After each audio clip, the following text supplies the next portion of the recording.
Kedua, semua sivitas UM harus berjiwa belajar dengan berbagai inovasi yang diciptakan dan dilaksanakan. Pengembangan dan penciptaan lingkungan belajar menjadi karakteristik utama pengembangan kampus UM. Pengembangan berbagai komponen sistem di UM dijiwai oleh belajar di berbagai sektor dan tataran. Visi UM menjadikan perguruan tinggi unggul dan rujukan bidang kependidikan, ilmu pengetahuan, teknologi, dan humaniora. Visi UM tersebut dapat dicapai dengan melaksanakan 4 misi UM berikut, yakni menyelenggarakan pendidikan dan pembelajaran di perguruan tinggi yang berpusat pada peserta didik, menggunakan pendekatan pembelajaran yang efektif, dan mengoptimalkan pemanfaatan teknologi. Menyelenggarakan penelitian dalam ilmu kependidikan, ilmu pengetahuan, teknologi, ilmu sosial budaya, seni, dan olahraga yang temuannya bermanfaat bagi pengembangan ilmu dan kesejahteraan masyarakat. Menyelenggarakan pengabdian kepada masyarakat yang berorientasi pada pemberdayaan masyarakat melalui penerapan ilmu kependidikan, ilmu pengetahuan, teknologi, ilmu sosial budaya, seni, dan olahraga. Serta menyelenggarakan tata pamong perguruan tinggi yang otonom, akuntabel, dan transparan yang menjamin peningkatan kualitas berkelanjutan. Berdiri sejak 18 Oktober 1954, UM lahir dengan nama Perguruan Tinggi Pendidikan Guru atau PTPG.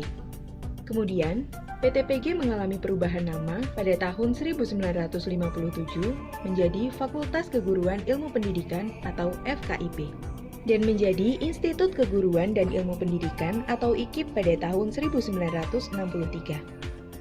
Menjelang genap 5 dekade atau pada tahun 1999, transformasi dilakukan kembali dengan menjadi Universitas Negeri Malang yang dikenal hingga saat ini. UM telah mengokohkan diri sebagai salah satu bagian dari 12 lembaga perguruan tinggi kependidikan dan termasuk dalam 15 kampus terbaik di Indonesia. Melalui jenjang diploma hingga doktoral, UM berkomitmen menciptakan insan yang berdedikasi pada dunia pendidikan. UM hadir untuk menyelaraskan pendidikan dengan konteks kampus merdeka, merdeka belajar. Mahasiswa UM tersebar dalam berbagai program pendidikan berkualitas dan bereputasi tinggi. Selain mahasiswa reguler, UM juga menerima mahasiswa luar negeri sebagai langkah melebarkan kiprah dalam dunia pendidikan internasional. UM menerapkan kurikulum transdisipliner dan kurikulum berbasis kehidupan life-based learning. UM juga mewadahi pengembangan diri dan prestasi sesuai bakat dan minat mahasiswa melalui 34 UKM yang terbagi menjadi kelompok penalaran, kesenian, olahraga, kesejahteraan, kerohanian, dan minat khusus. UM senantiasa terus berupaya menyediakan pembelajaran yang berkualitas, mengembangkan pengetahuan ilmiah, dan produk-produk teknologi di tingkat internasional. Melalui visi dan misi yang telah ditetapkan, UM mengabdikan diri untuk menjadi rujukan dan unggulan dalam inovasi pembelajaran atau Excellence in Learning Innovation. UM terus memerankan diri sebagai sumber belajar, tempat belajar, dan inspirator pembelajaran bagi generasi muda. Bersama UM, kami belajar dan mengabdi untuk negeri, memberikan kontribusi, gagasan inovatif, dan karya nyata. Universitas Negeri Malang, Excellence in Learning Innovation.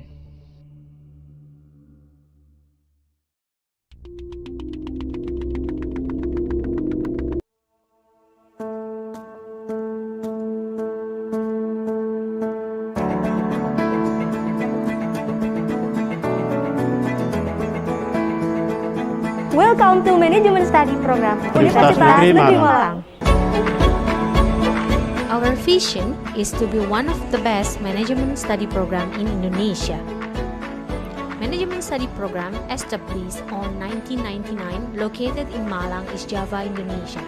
Since then, the study program has been a place for students and academics alike to engage in academic discussion through conference, seminars, internship, and learning activities. It's called value proposition.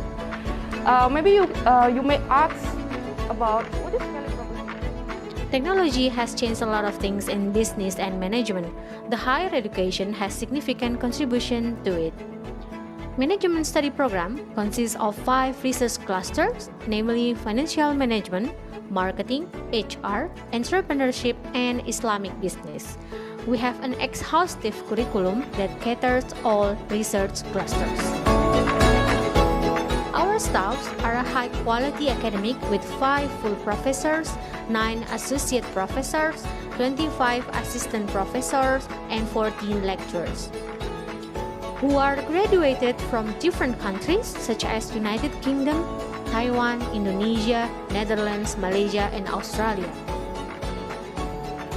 To be one of the best management study program, we need to have a great research portfolio.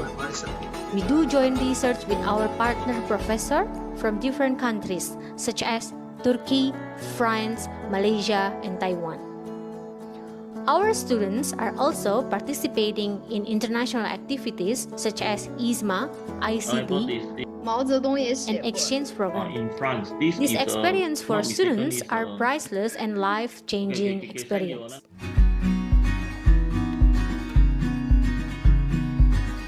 The Management Study Program is not only a place to meet friends or learn things in university. In Management Study Program, we get many opportunities to join business competition, internship, and organization that help us become outstanding students.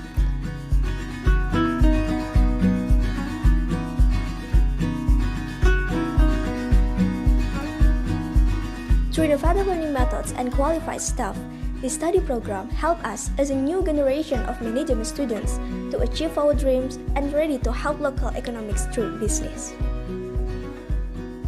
We have 3 laboratories. The first one is Integrated Management Laboratory.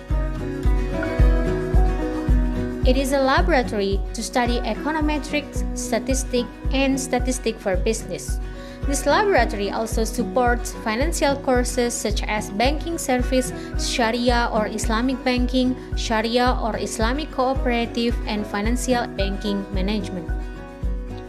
It has 25 computer units that equip with statistical software such as SPSS, WARPLS, and Stata. Therefore, students and lecturers can engage in an academic discussion with a full equipped facility. The second one is Sigma Marketing Management Laboratory. It functions specialized in cater students that take marketing management, advanced marketing management, entrepreneurship, service marketing, and relationship marketing courses. The laboratory is equipped with point-of-sale computer system, display rack, barcode scanner, cashier table and chairs, coffee machine and barista tool, CCTV, and AC. This laboratory is an embodiment of how entrepreneurs run their business and markets their product. The third and the last one is our own learning media laboratory. The laboratory equipped with soundproofing studio, laptop, SLR camera, computer with OBS, video camera, tripod, lighting set, audio mixer, and etc. This lab specifically caters students taking courses in online marketing and media marketing. Hello economics, how are you? Today we will discuss about insurance with me, Alisa Diana, and Mr. Zida. These labs are created to support our learning outcomes and provide a pleasant learning experience to our students.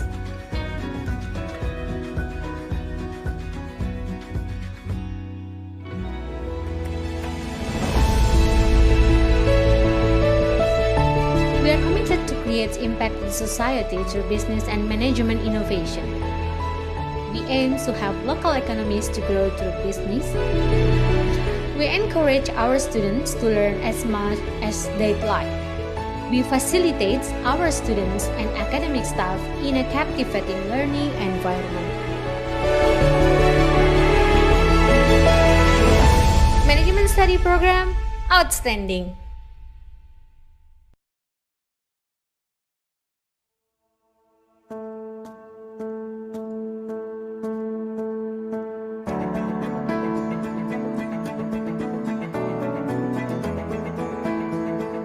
Welcome Welcome to Manajemen Study Program Universitas Negeri Malang.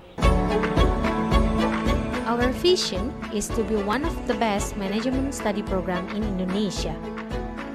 Management study program established on 1999 located in Malang, East Java, Indonesia.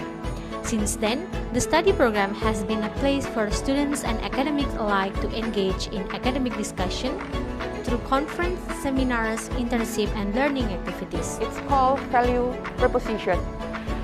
Maybe you may ask about what is value proposition? Technology has changed a lot of things in business and management. The higher education has significant contribution to it.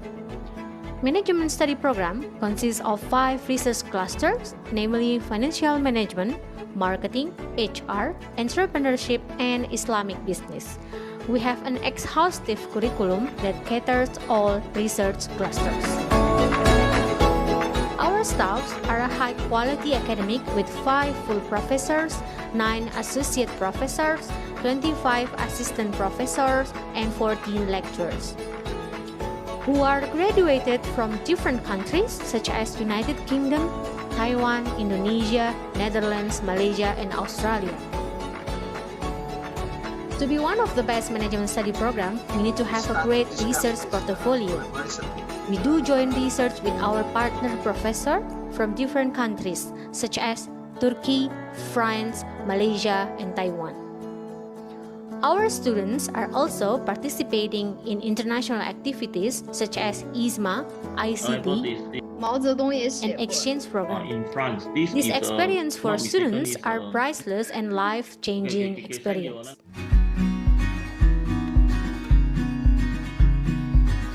The Management Study Program is not only a place to meet friends or learn things in university. In Management Study Program, we get many opportunities to join business competition, internship, and organization that help us become outstanding students.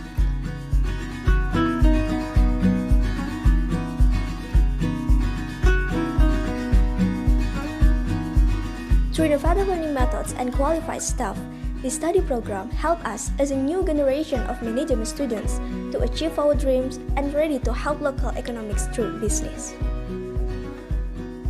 We have 3 laboratories.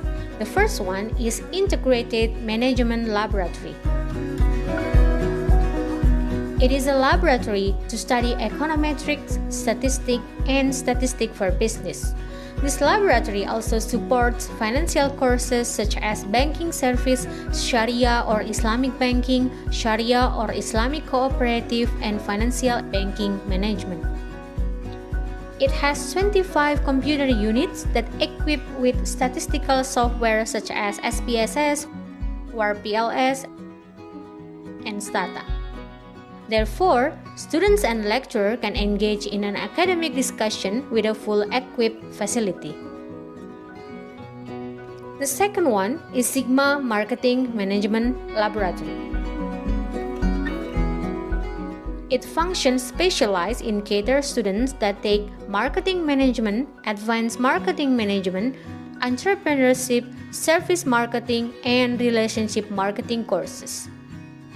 The laboratory is equipped with point-of-sale computer system, display rack, barcode scanner, cashier table and chairs, coffee machine and barista tool, CCTV, and AC.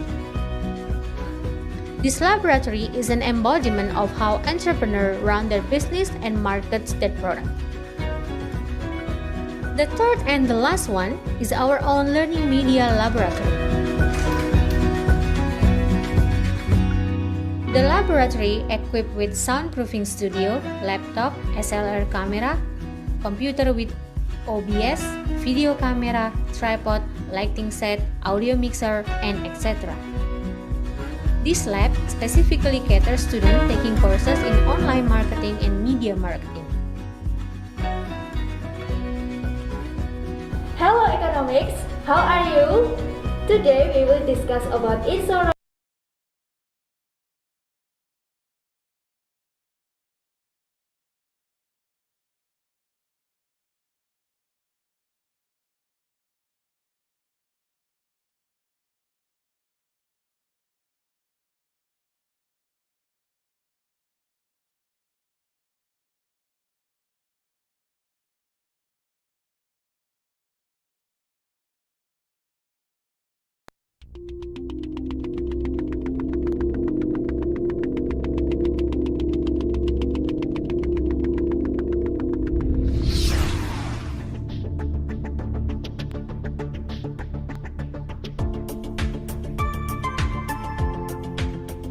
Digitalisasi menjadi tantangan sekaligus peluang dalam perguruan tinggi untuk mengasah inovasi.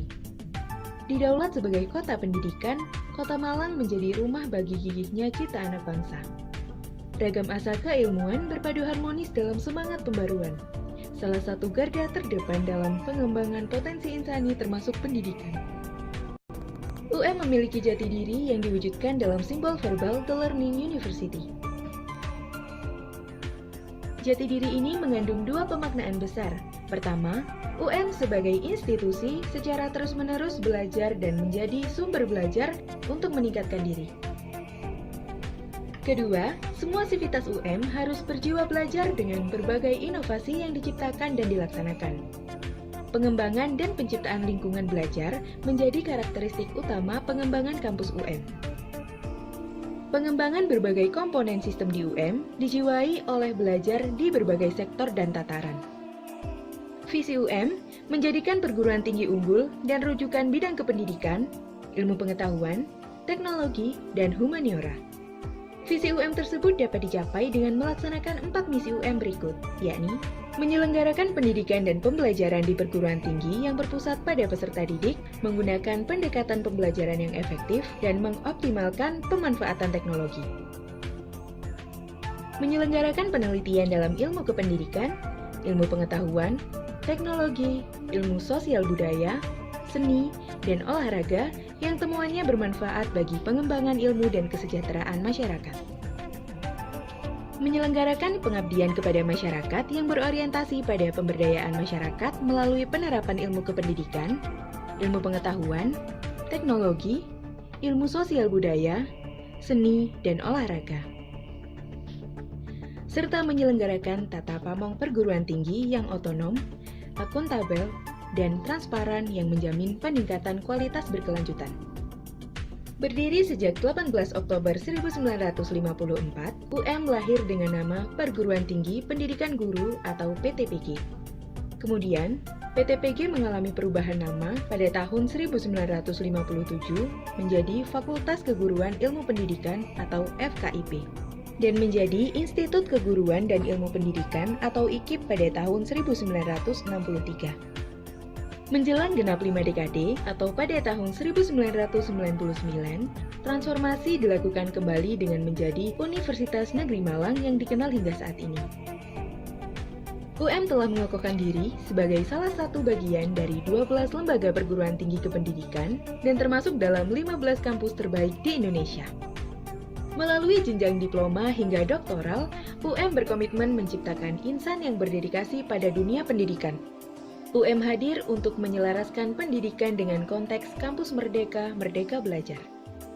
Mahasiswa UM tersebar dalam berbagai program pendidikan berkualitas dan bereputasi tinggi.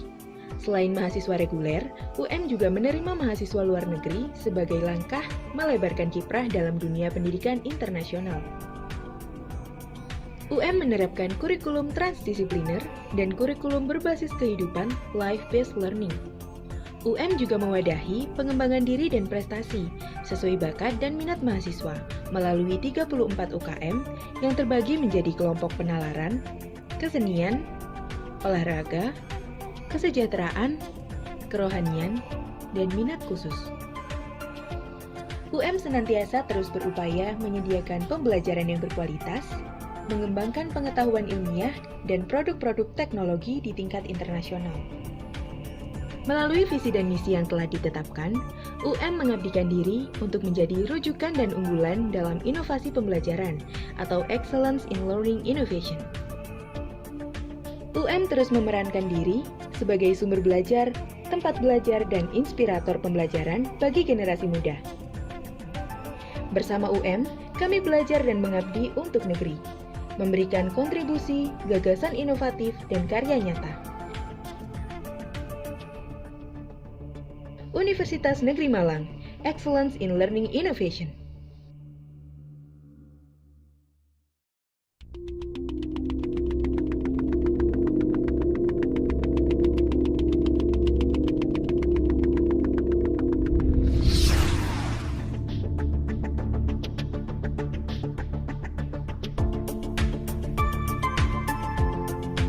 Globalisasi menjadi tantangan sekaligus peluang dalam perguruan tinggi untuk mengasah inovasi. Didaulat sebagai kota pendidikan, Kota Malang menjadi rumah bagi gigihnya cita anak bangsa. Ragam asa keilmuan berpadu harmonis dalam semangat pembaruan. Salah satu garda terdepan dalam pengembangan potensi insani termasuk pendidikan. UM memiliki jati diri yang diwujudkan dalam simbol verbal The Learning University. Jati diri ini mengandung dua pemaknaan besar. Pertama, UM sebagai institusi secara terus-menerus belajar dan menjadi sumber belajar untuk meningkatkan diri. Kedua, semua sivitas UM harus berjiwa belajar dengan berbagai inovasi yang diciptakan dan dilaksanakan. Pengembangan dan penciptaan lingkungan belajar menjadi karakteristik utama pengembangan kampus UM. Pengembangan berbagai komponen sistem di UM dijiwai oleh belajar di berbagai sektor dan tataran. Visi UM menjadikan perguruan tinggi unggul dan rujukan bidang kependidikan, ilmu pengetahuan, teknologi, dan humaniora. Visi UM tersebut dapat dicapai dengan melaksanakan 4 misi UM berikut, yakni menyelenggarakan pendidikan dan pembelajaran di perguruan tinggi yang berpusat pada peserta didik, menggunakan pendekatan pembelajaran yang efektif, dan mengoptimalkan pemanfaatan teknologi. Menyelenggarakan penelitian dalam ilmu kependidikan, ilmu pengetahuan, teknologi, ilmu sosial budaya, seni, dan olahraga yang temuannya bermanfaat bagi pengembangan ilmu dan kesejahteraan masyarakat. Menyelenggarakan pengabdian kepada masyarakat yang berorientasi pada pemberdayaan masyarakat melalui penerapan ilmu kependidikan, ilmu pengetahuan, teknologi, ilmu sosial budaya, seni, dan olahraga. Serta menyelenggarakan tata pamong perguruan tinggi yang otonom, akuntabel, dan transparan yang menjamin peningkatan kualitas berkelanjutan. Berdiri sejak 18 Oktober 1954, UM lahir dengan nama Perguruan Tinggi Pendidikan Guru atau PTPG. Kemudian, PTPG mengalami perubahan nama pada tahun 1957 menjadi Fakultas Keguruan Ilmu Pendidikan atau FKIP dan menjadi Institut Keguruan dan Ilmu Pendidikan atau IKIP pada tahun 1963. Menjelang genap 5 dekade atau pada tahun 1999, transformasi dilakukan kembali dengan menjadi Universitas Negeri Malang yang dikenal hingga saat ini. UM telah mengokohkan diri sebagai salah satu bagian dari 12 lembaga perguruan tinggi kependidikan dan termasuk dalam 15 kampus terbaik di Indonesia. Melalui jenjang diploma hingga doktoral, UM berkomitmen menciptakan insan yang berdedikasi pada dunia pendidikan. UM hadir untuk menyelaraskan pendidikan dengan konteks kampus merdeka, merdeka belajar. Mahasiswa UM tersebar dalam berbagai program pendidikan berkualitas dan bereputasi tinggi. Selain mahasiswa reguler, UM juga menerima mahasiswa luar negeri sebagai langkah melebarkan kiprah dalam dunia pendidikan internasional. UM menerapkan kurikulum transdisipliner dan kurikulum berbasis kehidupan life-based learning. UM juga mewadahi pengembangan diri dan prestasi sesuai bakat dan minat mahasiswa melalui 34 UKM yang terbagi menjadi kelompok penalaran, kesenian, olahraga, kesejahteraan, kerohanian, dan minat khusus. UM senantiasa terus berupaya menyediakan pembelajaran yang berkualitas, mengembangkan pengetahuan ilmiah, dan produk-produk teknologi di tingkat internasional. Melalui visi dan misi yang telah ditetapkan, UM mengabdikan diri untuk menjadi rujukan dan unggulan dalam inovasi pembelajaran atau Excellence in Learning Innovation. UM terus memerankan diri sebagai sumber belajar, tempat belajar, dan inspirator pembelajaran bagi generasi muda. Bersama UM, kami belajar dan mengabdi untuk negeri, memberikan kontribusi, gagasan inovatif, dan karya nyata.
Globalisasi menjadi tantangan sekaligus peluang dalam perguruan tinggi untuk mengasah inovasi. Didaulat sebagai kota pendidikan, Kota Malang menjadi rumah bagi gigihnya cita anak bangsa. Ragam asa keilmuan berpadu harmonis dalam semangat pembaruan. Salah satu garda terdepan dalam pengembangan potensi insani termasuk pendidikan. UM memiliki jati diri yang diwujudkan dalam simbol verbal The Learning University. Jati diri ini mengandung dua pemaknaan besar. Pertama, UM sebagai institusi secara terus-menerus belajar dan menjadi sumber belajar untuk meningkatkan diri. Kedua, semua sivitas UM harus berjiwa belajar dengan berbagai inovasi yang diciptakan dan dilaksanakan. Pengembangan dan penciptaan lingkungan belajar menjadi karakteristik utama pengembangan kampus UM. Pengembangan berbagai komponen sistem di UM dijiwai oleh belajar di berbagai sektor dan tataran. Visi UM menjadikan perguruan tinggi unggul dan rujukan bidang kependidikan, ilmu pengetahuan, teknologi, dan humaniora. Visi UM tersebut dapat dicapai dengan melaksanakan 4 misi UM berikut, yakni menyelenggarakan pendidikan dan pembelajaran di perguruan tinggi yang berpusat pada peserta didik, menggunakan pendekatan pembelajaran yang efektif, dan mengoptimalkan pemanfaatan teknologi. Menyelenggarakan penelitian dalam ilmu kependidikan, ilmu pengetahuan, teknologi, ilmu sosial budaya, seni, dan olahraga yang temuannya bermanfaat bagi pengembangan ilmu dan kesejahteraan masyarakat. Menyelenggarakan pengabdian kepada masyarakat yang berorientasi pada pemberdayaan masyarakat melalui penerapan ilmu kependidikan, ilmu pengetahuan, teknologi, ilmu sosial budaya, seni, dan olahraga. Serta menyelenggarakan tata pamong perguruan tinggi yang otonom, akuntabel, dan transparan yang menjamin peningkatan kualitas berkelanjutan. Berdiri sejak 18 Oktober 1954, UM lahir dengan nama Perguruan Tinggi Pendidikan Guru atau PTPG. Kemudian, PTPG mengalami perubahan nama pada tahun 1957 menjadi Fakultas Keguruan Ilmu Pendidikan atau FKIP dan menjadi Institut Keguruan dan Ilmu Pendidikan atau IKIP pada tahun 1963. Menjelang genap 5 dekade atau pada tahun 1999, transformasi dilakukan kembali dengan menjadi Universitas Negeri Malang yang dikenal hingga saat ini. UM telah mengokohkan diri sebagai salah satu bagian dari 12 lembaga perguruan tinggi kependidikan dan termasuk dalam 15 kampus terbaik di Indonesia. Melalui jenjang diploma hingga doktoral, UM berkomitmen menciptakan insan yang berdedikasi pada dunia pendidikan. UM hadir untuk menyelaraskan pendidikan dengan konteks kampus merdeka, merdeka belajar. Mahasiswa UM tersebar dalam berbagai program pendidikan berkualitas dan bereputasi tinggi. Selain mahasiswa reguler, UM juga menerima mahasiswa luar negeri sebagai langkah melebarkan kiprah dalam dunia pendidikan internasional. UM menerapkan kurikulum transdisipliner dan kurikulum berbasis kehidupan life-based learning. UM juga mewadahi pengembangan diri dan prestasi sesuai bakat dan minat mahasiswa melalui 34 UKM yang terbagi menjadi kelompok penalaran, kesenian, olahraga, kesejahteraan, kerohanian, dan minat khusus. UM senantiasa terus berupaya menyediakan pembelajaran yang berkualitas, mengembangkan pengetahuan ilmiah, dan produk-produk teknologi di tingkat internasional. Melalui visi dan misi yang telah ditetapkan, UM mengabdikan diri untuk menjadi rujukan dan unggulan dalam inovasi pembelajaran atau Excellence in Learning Innovation. UM terus memerankan diri sebagai sumber belajar, tempat belajar, dan inspirator pembelajaran bagi generasi muda.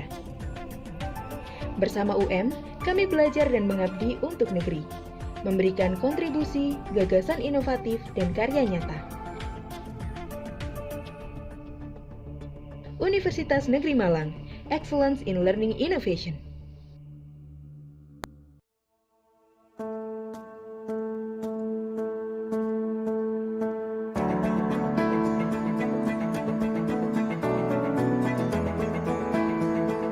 Welcome to Manajemen Study Program Universitas Negeri Malang. Our vision is to be one of the best management study program in Indonesia. Management study program established on 1999 located in Malang, East Java, Indonesia. Since then, the study program has been a place for students and academics alike to engage in academic discussion through conference, seminars, internship, and learning activities. It's called value proposition. Maybe you may ask about what is value proposition? Technology has changed a lot of things in business and management. The higher education has significant contribution to it.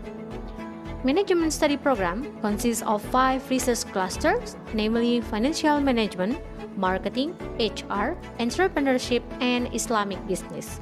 We have an exhaustive curriculum that caters all research clusters.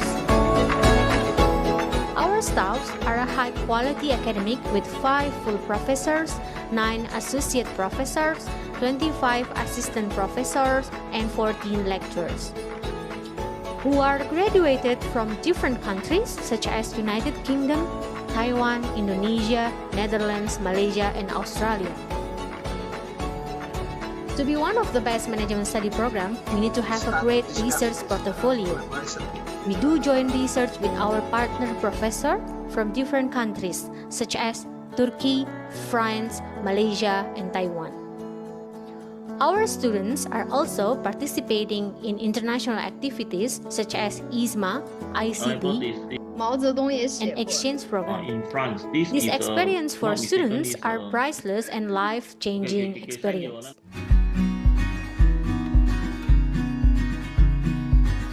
The management study program is not only a place to meet friends or learn things in university. In management study program, we get many opportunities to join business competition, internship, and organization that help us become outstanding students.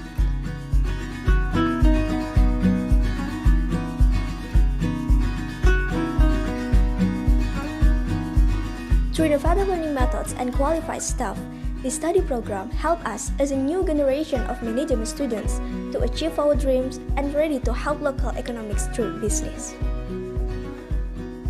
We have 3 laboratories. The first one is Integrated Management Laboratory. It is a laboratory to study econometrics, statistics, and statistics for business. This laboratory also supports financial courses such as banking service, Sharia or Islamic banking, Sharia or Islamic cooperative, and financial banking management.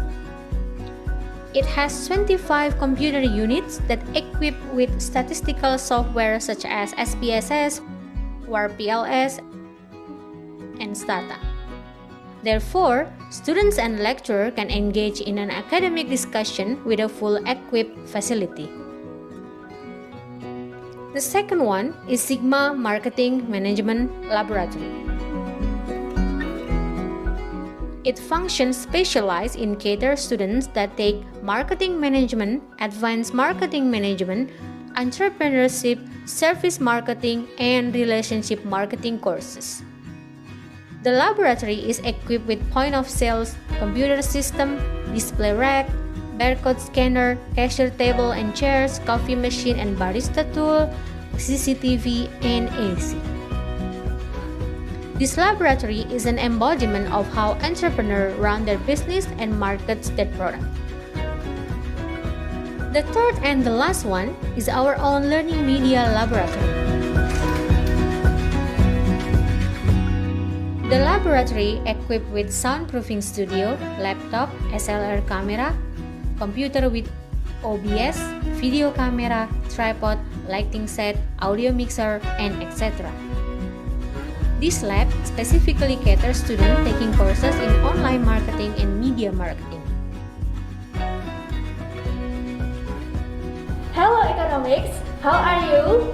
Today we will discuss about insurance with me, Alicia and Mr. Zida. These labs are created to support our learning outcomes and provide a pleasant learning experience to our students.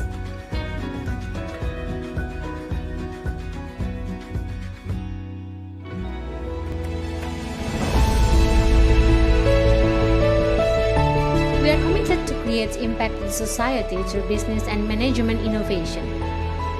We we aim to help local economies to grow through business. We encourage our students to learn as much as they'd like. We facilitate our students and academic staff in a captivating learning environment. Management Study Program, outstanding!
Raya, Dr. Siddhartha Paul Tiwari from Google Singapore, Miss Alina Kotsik MBA PhD from the University of Glasgow, Mr. Amni Suhailah Abahrahan PhD from Sultan Syarif Ali Islamic University, Dr. Agus Hermawan from Universitas Negeri Malang,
Thank you, may be seated.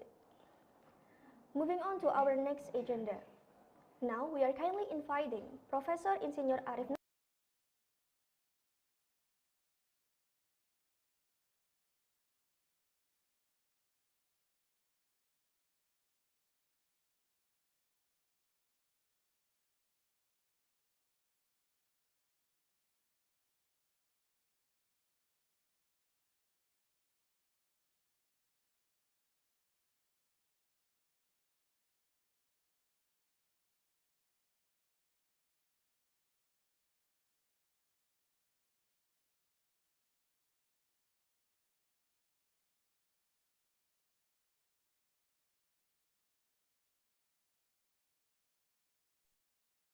Cek. Assalamualaikum.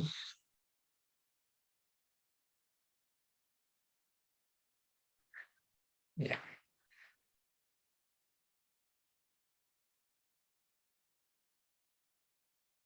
Bismillahirrahmanirrahim.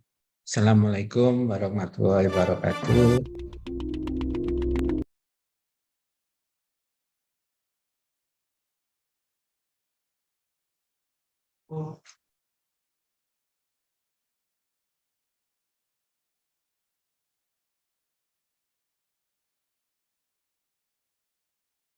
Cek. You can hear my sound? Hello, cek. Okay, sorry for the technical problem. Bismillahirrahmanirrahim. Assalamualaikum warahmatullahi wabarakatuh. Good afternoon, everyone, especially for the committee, the Honorable Dean of Faculty for Economic and Business, Universitas Negeri Malang, also the faculty of members, conference committee, also special our keynote speaker today.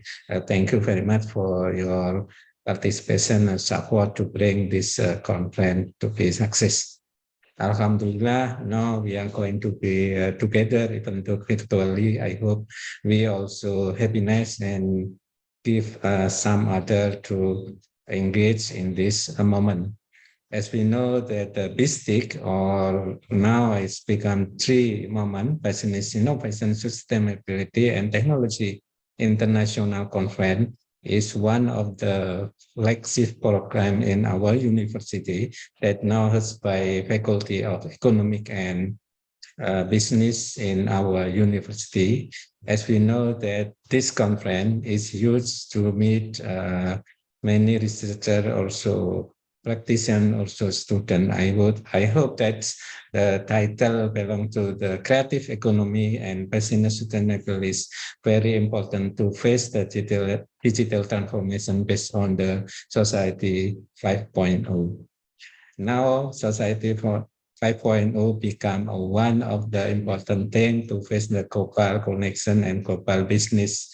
So not only depend on the IoT, but all technology information penetrate in our segment and aspect. Like now we will talk about the economy access based on application and technology, also its impact to the system and business.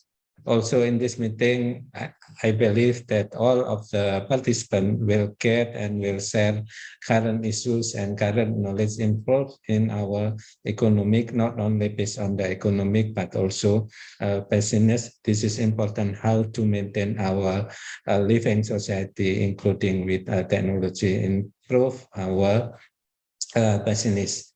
I hope that this conference will be engaged to our in order to how we can improve based on the business and economic penetration to better and better improvement in daily activity and daily living. This is important to start, but not all to be start, but should be continue until it can be improved more and more our business and how to control the financial aspect based on the economic creative, not only economic creative, but also we should be create some innovation to make the continuity in our business and in our management. Regarding the conference belong to the Bistic 20 and 23, is it important on behalf of the Universitas Negeri Malang, I will open formally with saying for Bismillahirrahmanirrahim, Bistic 20 and 23 open formally. Thank you very much. Wassalamualaikum warahmatullahi wabarakatuh.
particular, I would like to express my gratitude and a warm welcome to our plenary and featured speakers as well as the presenters, especially who comes from overseas.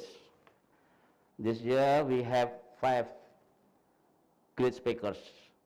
Zamzani Zaunuddin PhD from Universitas of Malaya, Dr. Sujata Paul Tiwari from Google Singapore, Alina Kostik MSc PhD from University of Glasgow, fourth Amni Suhaili Abrahan PhD from Sultan Syarif Ali Islamic University. And firstly, Dr. Agus Himawan, graduate MPhus from Universitas Negeri Malang.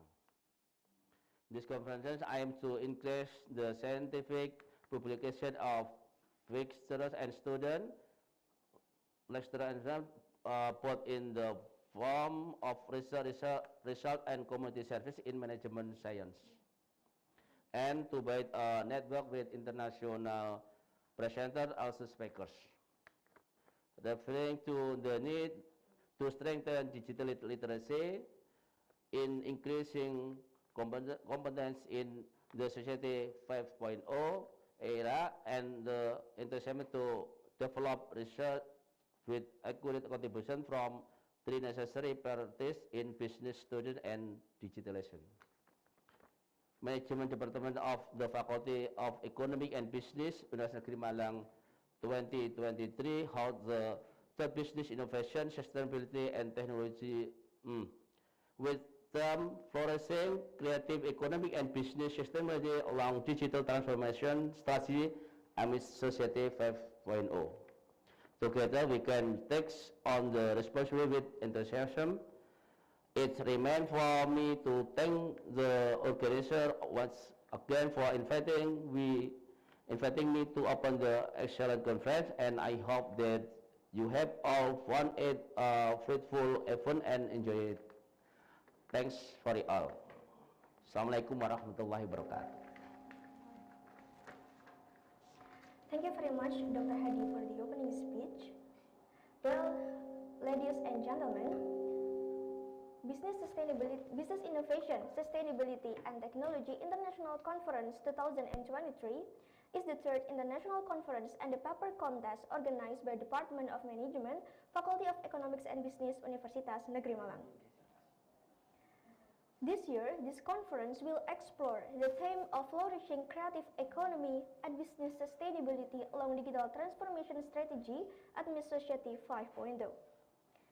This conference is a forum for focusing academia and practitioners regarding business strategies and digitalization in the era of Society 5.0.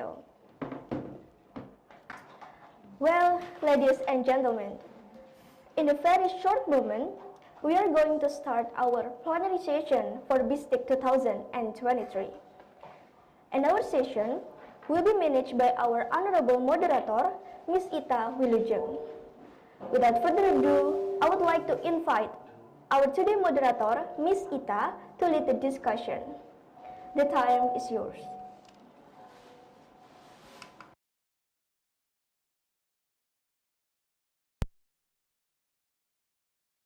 Okay, thank you, Ina. Okay, ladies and gentlemen, may I have your attention, please? Our plenary session of the conference is about to begin. Thank you very much for preparing yourself to join our virtual conference. Bismillahirrahmanirrahim. Assalamualaikum warahmatullahi wabarakatuh. Good afternoon, ladies and gentlemen. My name is Ita Wilujeng, the moderator of today's plenary session, and it's my pleasure to welcome you here to the third Business Innovation, Sustainability and Technology International Conference. Today's panel session is about flourishing creative economy and business sustainability along digital transformation strategy amidst Society 5.0. Ladies and gentlemen, this conference is so special with 5 great speakers. All of them are world-class researchers. And for your information, the participants of this seminar are faculties, researchers, and student also. Our keynote speaker this afternoon is from Singapore, Brunei Darussalam, Malaysia, UK, and Indonesia. As stated on the agenda, the session will last about 4 hours. Yeah, very long discussion, I think. And the presentation will be divided into 2 sessions. In the first session, we will have Dr. Siddhartha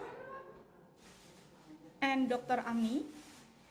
Each speaker will talk around 30 minutes, and after the first 2 speakers presented their topic, we will have first a Q&A or discussion about 30 minutes. After that, we will continue with the rest of the speaker presentation, and we'll be end up with the second session of another Q&A. And we'll wrap up the formal part of the day at about 5 o'clock p.m., I think. Okay. It will be an opportunity for you all to ask questions to our speaker, and we hope that you will take advantage of the opportunity to find out more. So for all participants, if you have questions, you can ask your question during the Q&A session by raising your hand feature. Then please unmute your microphone and camera, or just write the question in chat room and I'm going to read it. Now allow me to welcome and introduce the first speaker, Dr. Siddhartha Paul Tiwari from Singapore. Are you with me? I am very much with you. Okay, thank you so much. How are you? All good, thank you so much. Okay, so I will read about your CV first before you start your presentation. So, Dr. Siddhartha Paul Tiwari is a head of policy and planning Google Asia Pacific Singapore since 2013 until now.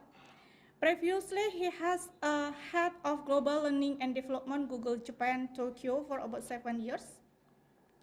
He awarded one of the highest national recognition for outstanding contribution to the science and technology, Indian Science Award, and elected Fellow of the Royal Asiatic Society of Great Britain and Ireland, London. Okay, so everyone, you can see from the screen. He has huge contribution to academic as a peer review papers published with over 1,000 citations, and also served as visiting professor to IIT Delhi, National University of Singapore, and more than other 20 universities. He also achieved involved with leading business school internationally and regular contributor and speaker at startup events for entrepreneurs. So welcome, Dr. Siddhartha. You have 30 minutes to present your work, and time is yours. Awesome, thank you so much. Will somebody be putting up my presentation? Yeah.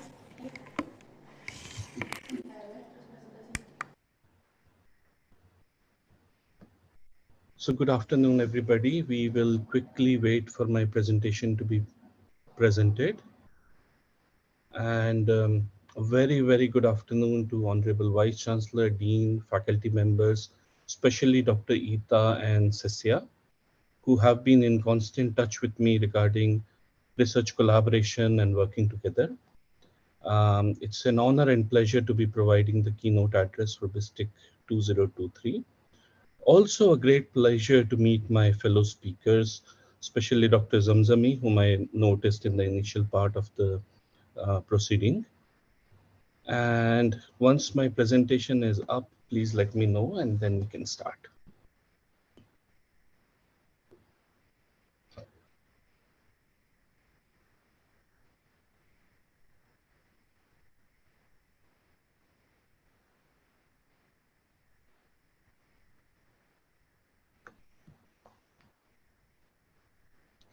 Also, while the presentation is being pulled up, I'll just say on a very light note that I've done a lot of events in Asia, but not many are so precise on time, and we are spot on time, which is like a big kudos to the event holders. Yeah.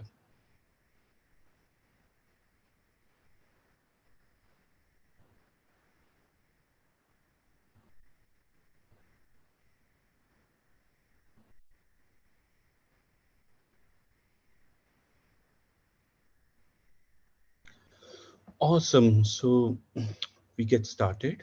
The theme and timing of this conference is very appropriate. First of all, let me begin by saying that as we are now in the new normal post-pandemic, which is more or less of a very, very knowledge-based economy than the previous years. Next slide, please, where we start with one of my favorite quotes. Awesome. So we begin with one of my favorite quotes, which is by Peter Drucker. Now, I have followed Peter Drucker quite a bit. He's not only one of the founders of modern management, but he was a key pillar when it comes to management education overall. Let me read out his quotation, and then we can look at it from the perspective and theme of this conference. As we advance deeper into the knowledge economy, Drucker says, the basic assumptions underlying of what is taught and practiced in the name of management are hopelessly out of date. And most of our assumptions about business, technology, and organization are at least 50 years old. They have outlived their time. Adding to Peter Drucker's quote, interestingly, when it comes to digital economy, predictions and forecasting in the new normal post-pandemic has gone for a toss. As pandemic days, digital consumption was at an all-time high, and now it's tough to forecast the future. Also, what Drucker mentioned is not only true for management in general or for corporates, it's very much true for universities, course curriculums, and education in general, where we as educators need to make sure courses are updated per the latest knowledge. Now, moving on to the next slide and relating to the theme of this conference one again, we can move to the next slide, please. Thank you. I presume we all know what Society 5.0 is. Also in the introduction and when this conference was being kicked off, Society 5.0 got mentioned. And that's the reason I'm focusing on what would be an ideal realization of Society 5.0.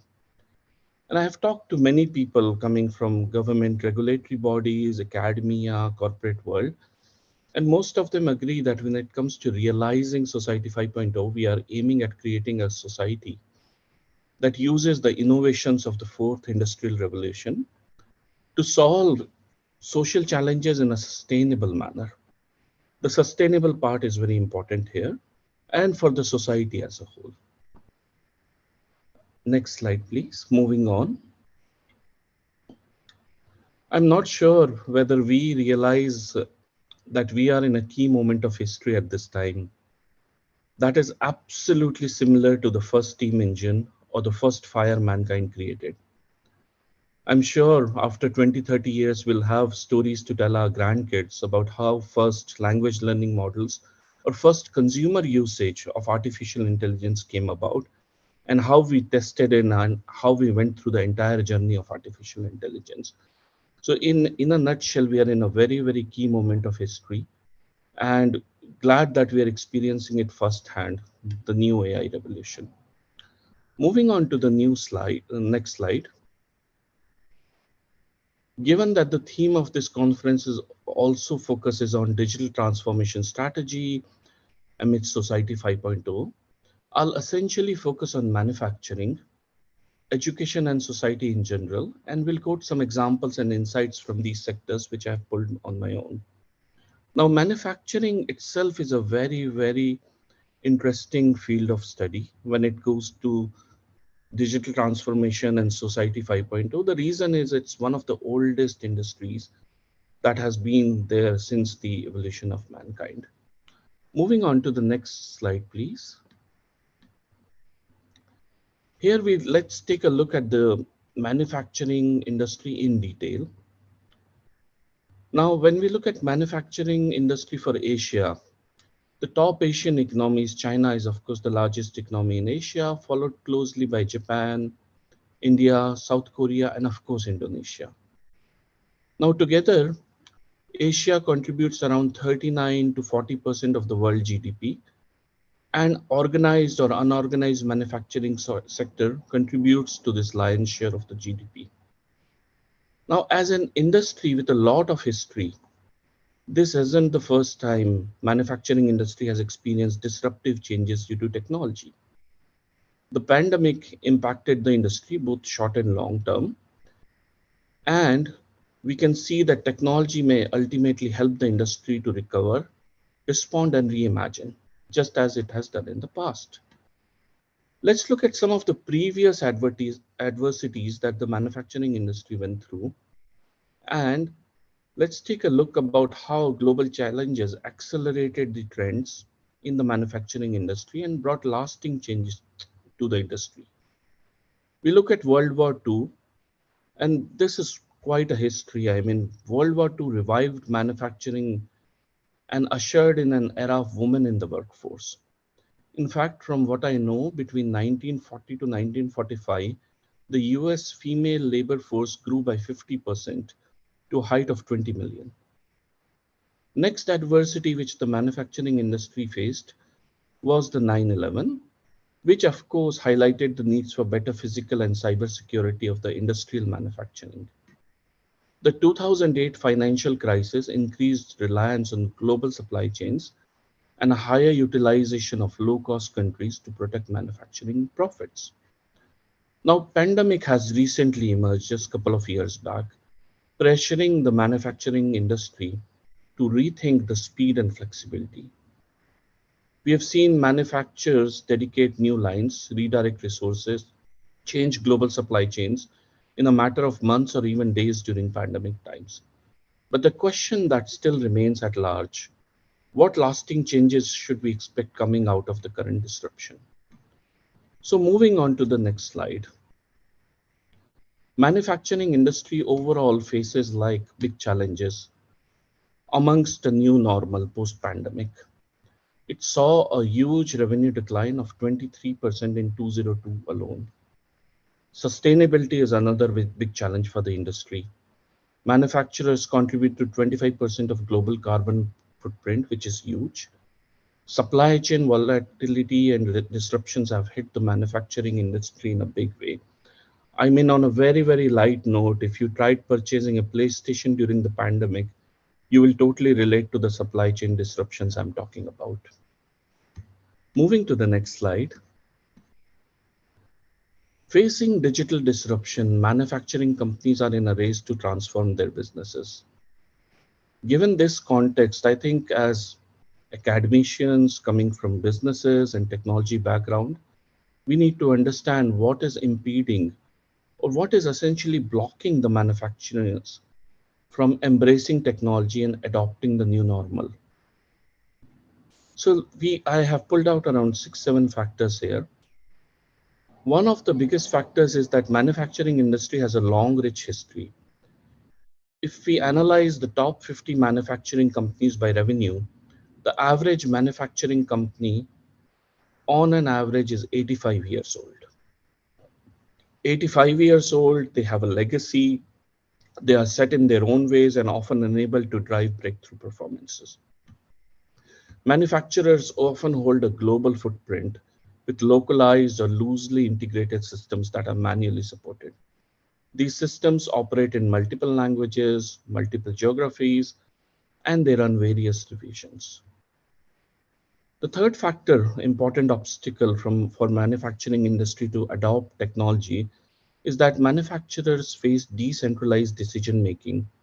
This is due to siloed data, multifaceted strategies, and complex local factors.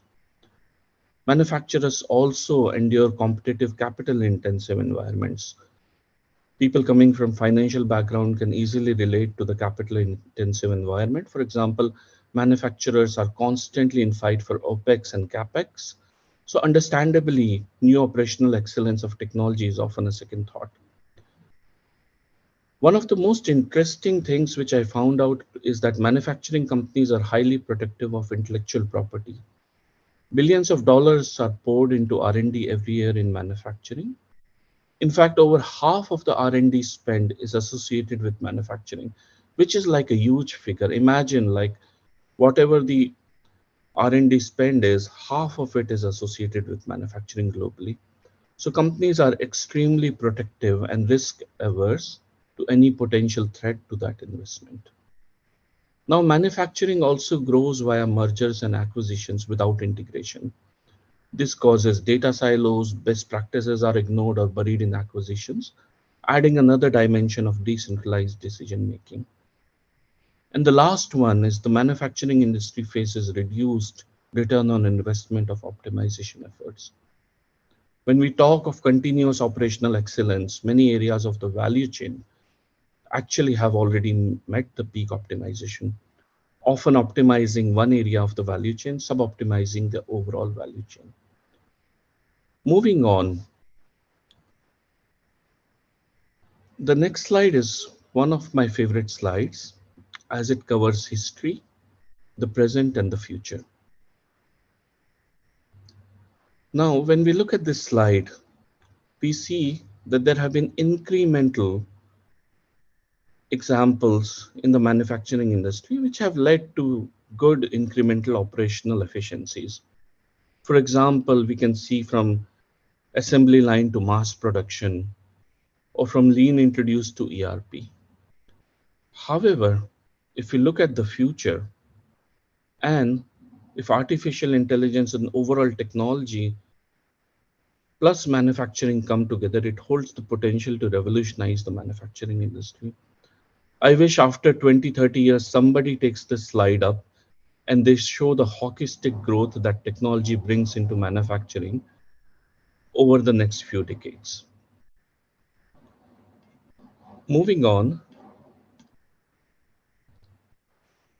I have taken some of the latest examples. Now, this slide is cut off, at least as what is showing on my screen.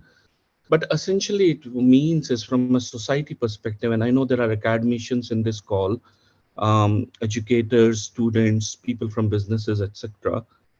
If you look at society in general, beyond manufacturing, there are a couple of things and psychological or behavioral aspects that have been changed with technology, which we have not even realized. For example, instant gratification is one of these things.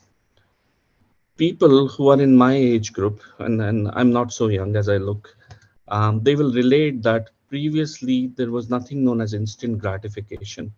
These days, with the massive technology growth, what we realize is that people need instant gratification, whether they are consumers or even whether they are students in a university. One click on an app would get you what you want compared to the yesteryears. And these are big changes that are appearing in society because of technology at a behavior level, at a human nature level, which of course researchers need to deep dive and bring about streamlined conclusions. Now, moving to the next slide, there's a concept that came out because of the massive technology growth again, which is called continuous partial attention. And I love this topic essentially of a continuous partial attention. The reason is that whenever I'm in a presentation, I'm so sure that people would be keeping an eye on one of their tablets or one of their mobile phones or maybe their laptops or something. And this is another big behavioral change that has come up in the society, which is called continuous partial attention. Now, continuous partial attention is very, very different than what is called as multitasking. Multitasking is a proactive effort. What it means is that you make a proactive effort to improve your own efficiency, but continuous partial attention comes naturally to people. This is again because of the growth of screens, and our devices are our second life. So wherever we are, whether we are in a restaurant, whether we are in an educational institute, whether we are discussing business, whether we are with our family, the new normal is a continuous partial attention towards our devices. And again, this is a very, very interesting area which researchers need to explore more on. And these are some of the inferences I thought I'll bring to the table so that people can really see how technology has changed the manufacturing industry. It has impacted the society and the education sector. Let's move ahead to one more slide. Yeah. So coming to education and talent, I feel that the war for talent is going to become bigger for any employer, for any corporate, for any university, or for any institution in general. The reason is that we are living in a boundaryless world now. And I'll give you an example. Last week, and this is from my own life, last week there's another event where I'm speaking in a couple of weeks, and they asked for a digital caricature. And I was like, what is a digital caricature exactly?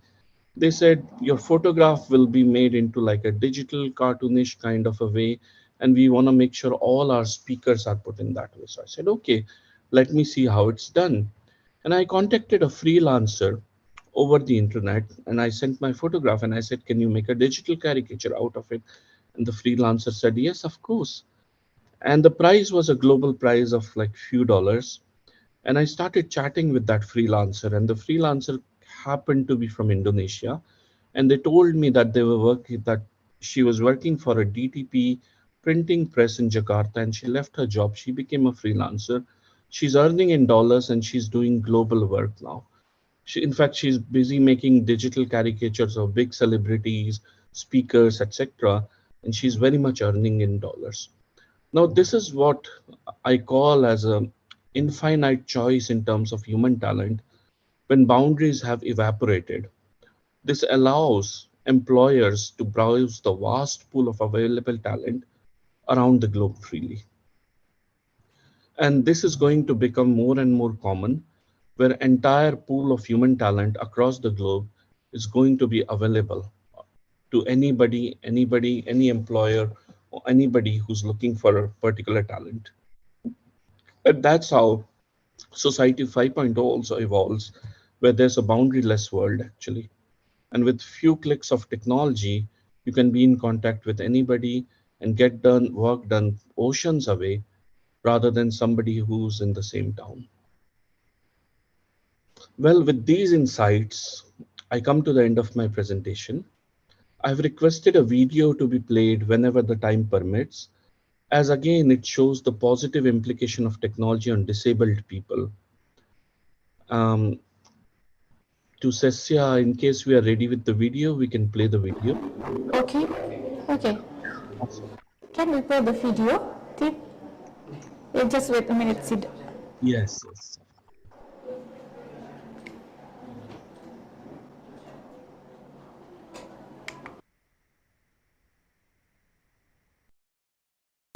See in progress, can you see it? It's loading. Oh, okay.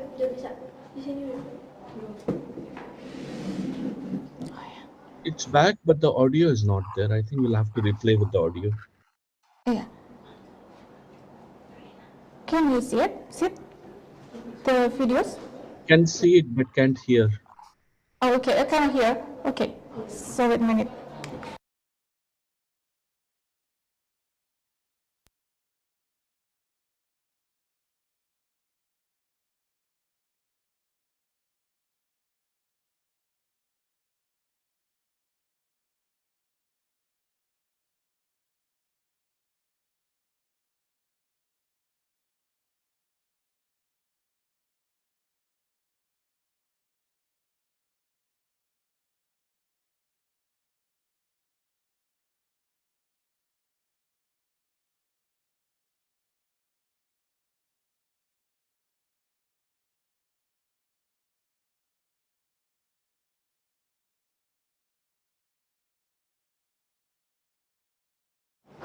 Excuse me, Sid, would you mind to share by yourself? Is it possible?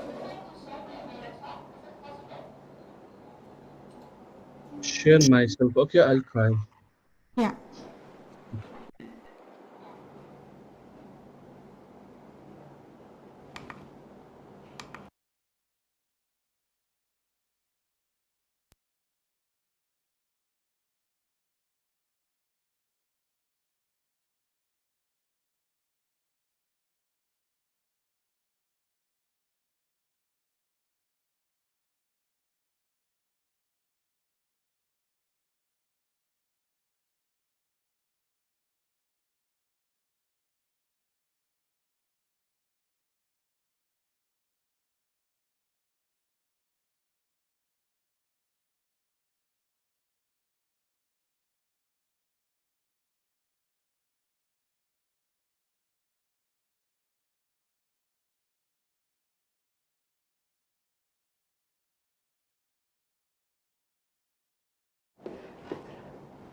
Okay, is my screen showing? Yeah, we can see it, but have you Okay. played? Yeah, let me play it and let's see if the audio comes through. So this is one of my favorite videos. I'll give some context here.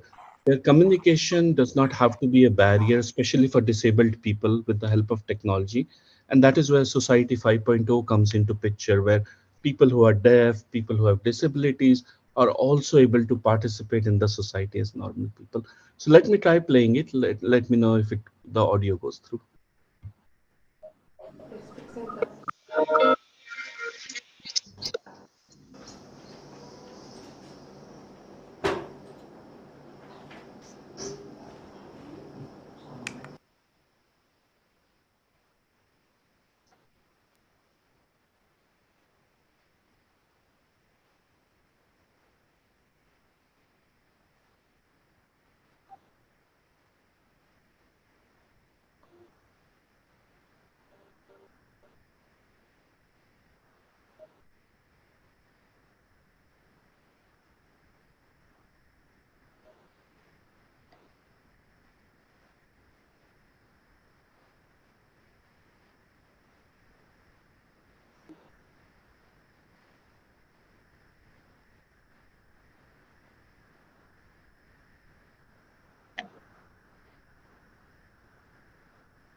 Well, thank you. I think the audio worked and you were able to see it.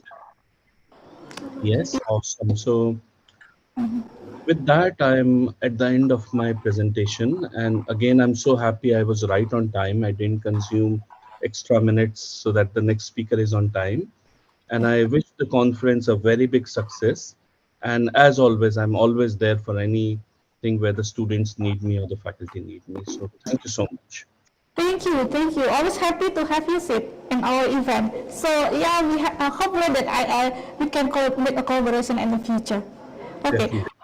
We do not to wait just because after the Dr. Ami session we will have question and answer. Yeah. Yes. I'll bring. Okay, thank you, Sid. Okay, so ladies and gentlemen, before we continue to the second speaker, Dr. Ami, are you with me? Do you have Dr. Ami? Yes, hello, I'm here. Can you hear me? Thank you so much, Dr. Ami. I can hear you. So, how are you? I'm fine, thank you. Thank you so much, Madam Moderator. Okay, thank you. So before we continue, so first allow me to introduce our second speaker, Dr. Ami Suhaila Abrahan. She is a lecturer in Islamic Finance at University Islam Sultan Syarif Ali Brunei Darussalam, UNISA.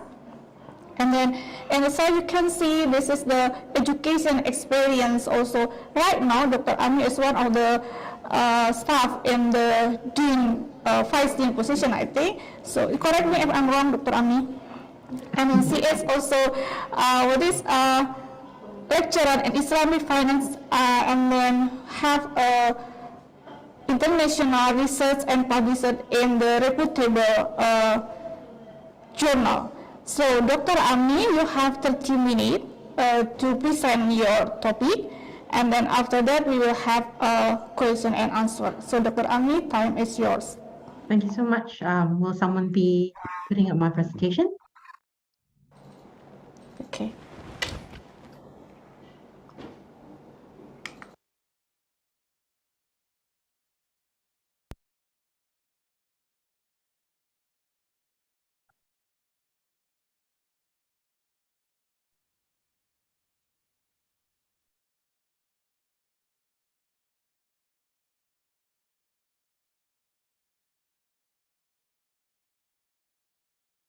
Okay, thank you so much. Can you see it, Dr. Ami? Yes, thank you. Yes. Okay, so Bismillahirrahmanirrahim. Assalamualaikum warahmatullahi wabarakatuh. A very good afternoon, everyone. Thank you so much for the invitation today. I'd like to extend my thanks to the organizer, Universitas Malang, for inviting me for today's talk, which is Bistic 2023, Third Business Innovation, Sustainability and Technology International Conference. I'm very humbled and also honored because I would be able to speak among esteemed panels. So, ladies and gentlemen, for today I'll be sharing or perhaps just talking about more general aspects of the topic that we have today in terms of the theme, which is flourishing creative economy and business sustainability along digital transformation strategy amidst Society 5.0. So I'll be focusing more on the business aspect and in terms of digitalization of your business and also the economy, and also in terms of making it sustainable. If you can go to the next slide, please. So as an introduction, prior to the pandemic, digital transformation largely focused on creating a two-way communication between the business and also customer to improve the customer's experience. But however, everything changed and also evolved. So digital transformation is the centerpiece of operational efficiency and also innovation across organizations. Digital marketing has also been revolutionized the way businesses get their products out to the market. So for most businesses today, it's not even an option for them to go online.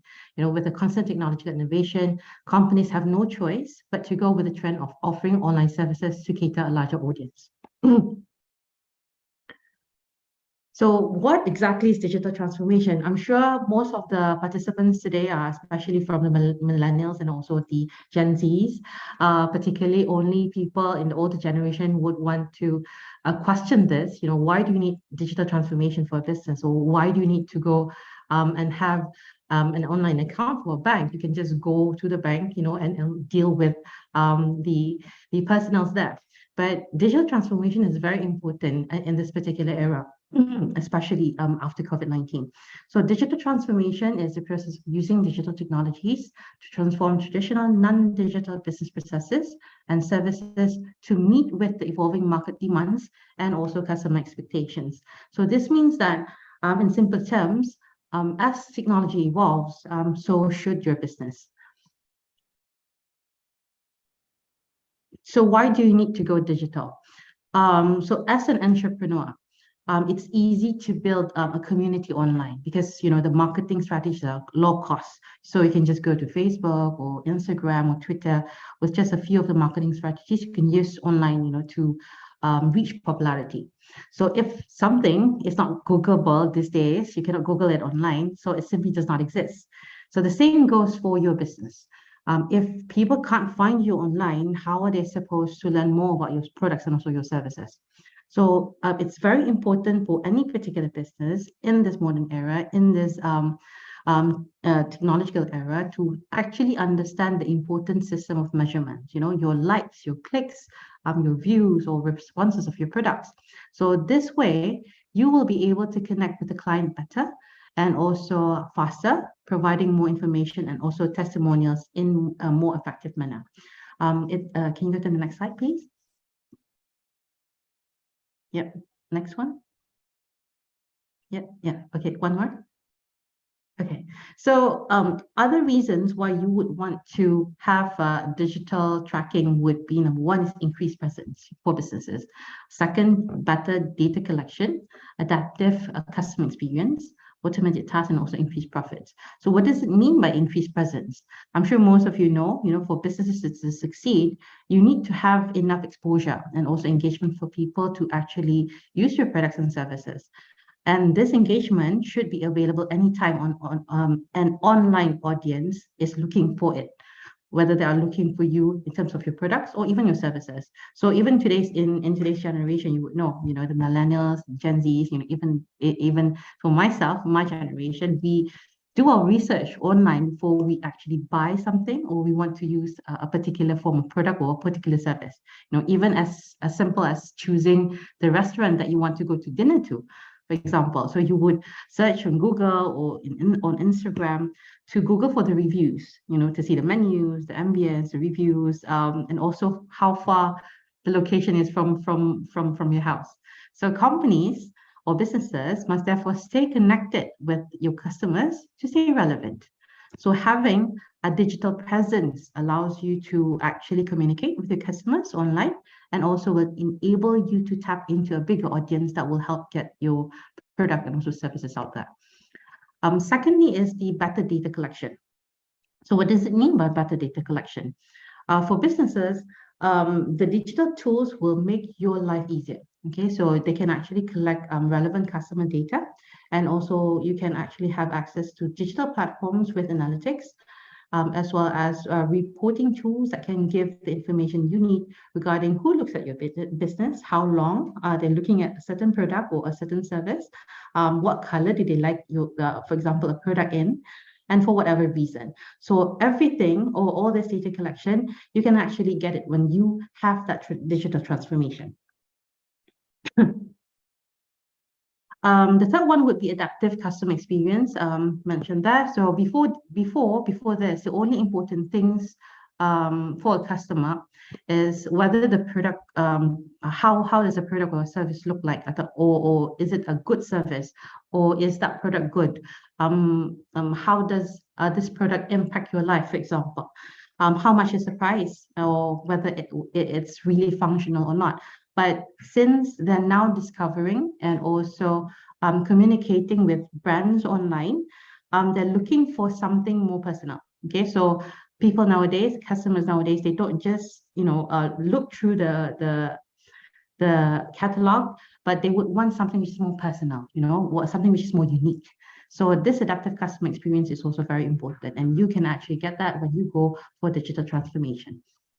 The fourth one would be automated tasks. So some examples would be you would be able to send newsletters on specific dates instead of sending emails one by one manually.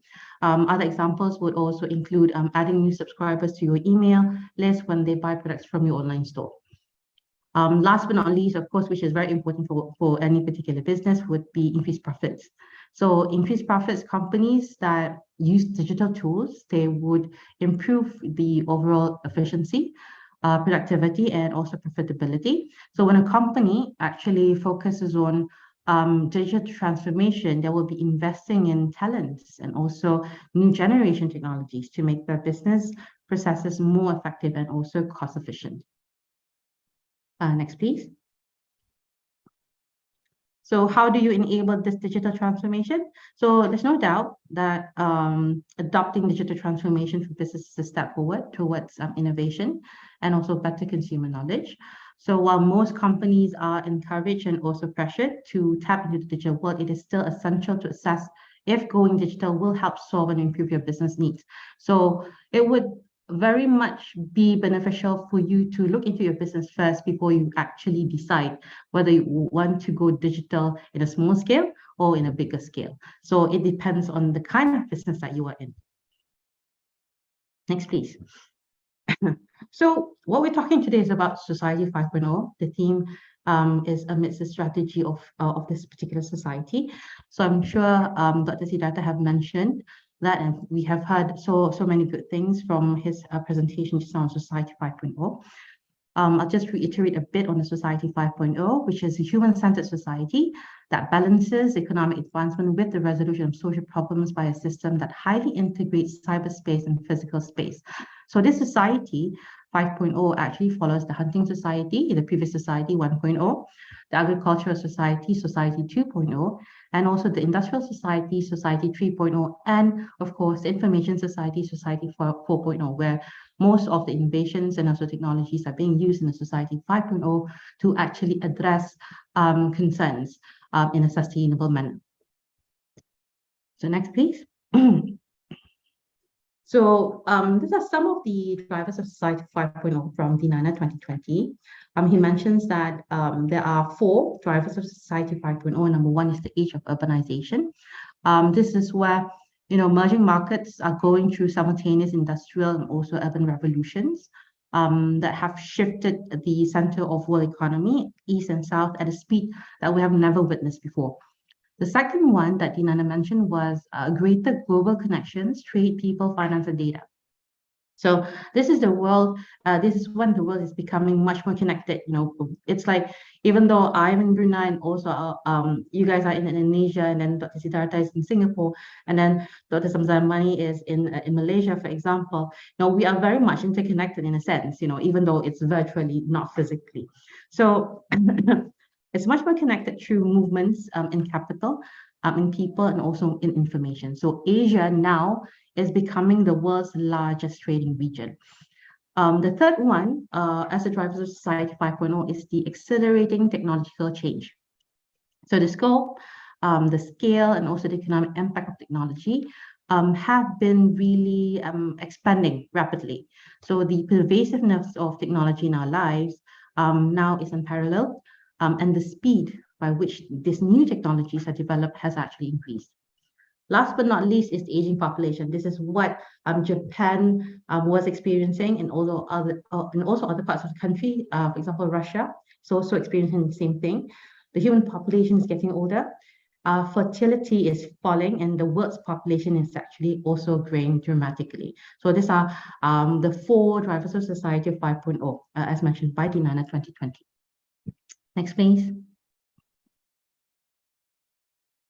So because of that, the drivers of the society that I have mentioned, of the 4 drivers of society, these 4 disruptive forces have not only influenced the development of Society 5.0, but they are also paving the way for the emergence of new types of economies within it.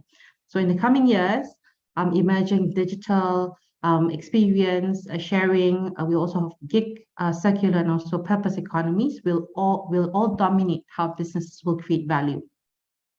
So the future economies are expected to have a very profound effect on the generation and distribution of wealth and also power. So the intersection of which are at the core of the concept of political economy. So as the future economies evolve, societies, governments, enterprises, they will all find themselves in new roles when it comes to the use or control of wealth and also power. Next, please. So this is the first economy that we're going to share and talk about. So this digital economy, it acts as the enabler and also influence of the rest of economies in one or more ways.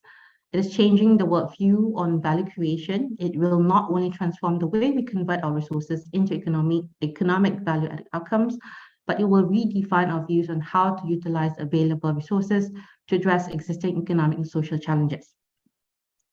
So it is changing the worldview on value creation. It will not only transform the way we convert our resources into economic value-added incomes, but it will also redefine our views on how to utilize these sources. So the final product of this are the many factors such as e-health, e-government, precision agriculture, smart cities and also smart mobility. So because of that also, next please. So because of that also, it offers new business opportunities, employment, and also entrepreneurship. Also at the same time, enhances the provision of public services, such as health and education, and also will be improving interactions between citizens and also the governments by facilitating more communication or social inclusion.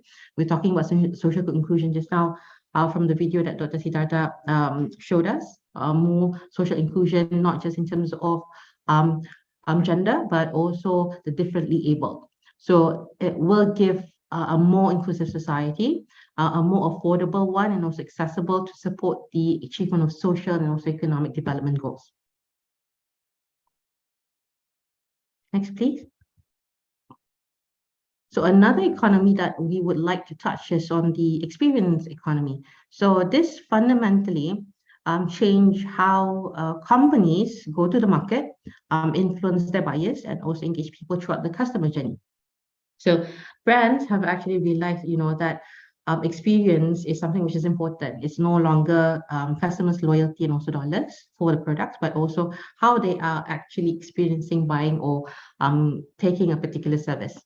So brands consider many touch points in crafting a customer's experience. Its product, service, employees, and market messaging across multiple channels are continually cultivated over the duration of the customer-brand relationship. A very recent experience economy perhaps would be like Disneyland. Okay, they give you the experience of not as a customer, but what they call you when you go into Disneyland is that they would call you as guests. So you have this sense of belongingness in a sense. Okay, so another experience economy would be, for example, pop-ups, for example, yeah, or the Barbie movie that is currently trending, for example. So you will go to cinemas, for example. The branding of the trademark of Mattel is very, very huge and also very, very impactful. You would see, the Barbie boxes there and also the vehicle there. So you would have that experience. So this is really gaining the trend right now. Next, please. Another one is the sharing economy. So this sharing economy, it has been booming even before COVID. If you know, we were really high on Airbnb, Uber, and I know that in Indonesia you have Gojek. So, and also Spotify, we use those kind of things for media and also entertainment. So this sharing economy is a new wave or peer-to-peer. Access-driven companies, and the sharing company has allowed individual groups to actually share, underused assets. So there's trust, there's convenience, and also a sense of community and also belongingness as well. So they're more into sharing, okay? And you can actually share for corporate opportunities. Rather than corporate opportunities, you can actually share or borrow something. For example, a house, or rent homes, or use someone's skills for a limited period of time. So it is increasingly important also for traditional businesses to recognize both opportunities and disruptive risks that they are confronted in order to remain effective in the sharing economy. So most of the economies that I've mentioned, each bit of this economy actually exists. So for a particular business, okay, any form of business that you are in, I'm sure most of the students who are taking management or also business have their own business aside during your education years. So whatever business that you are in right now, you would need to know what are your strengths, okay, what are your pros and cons.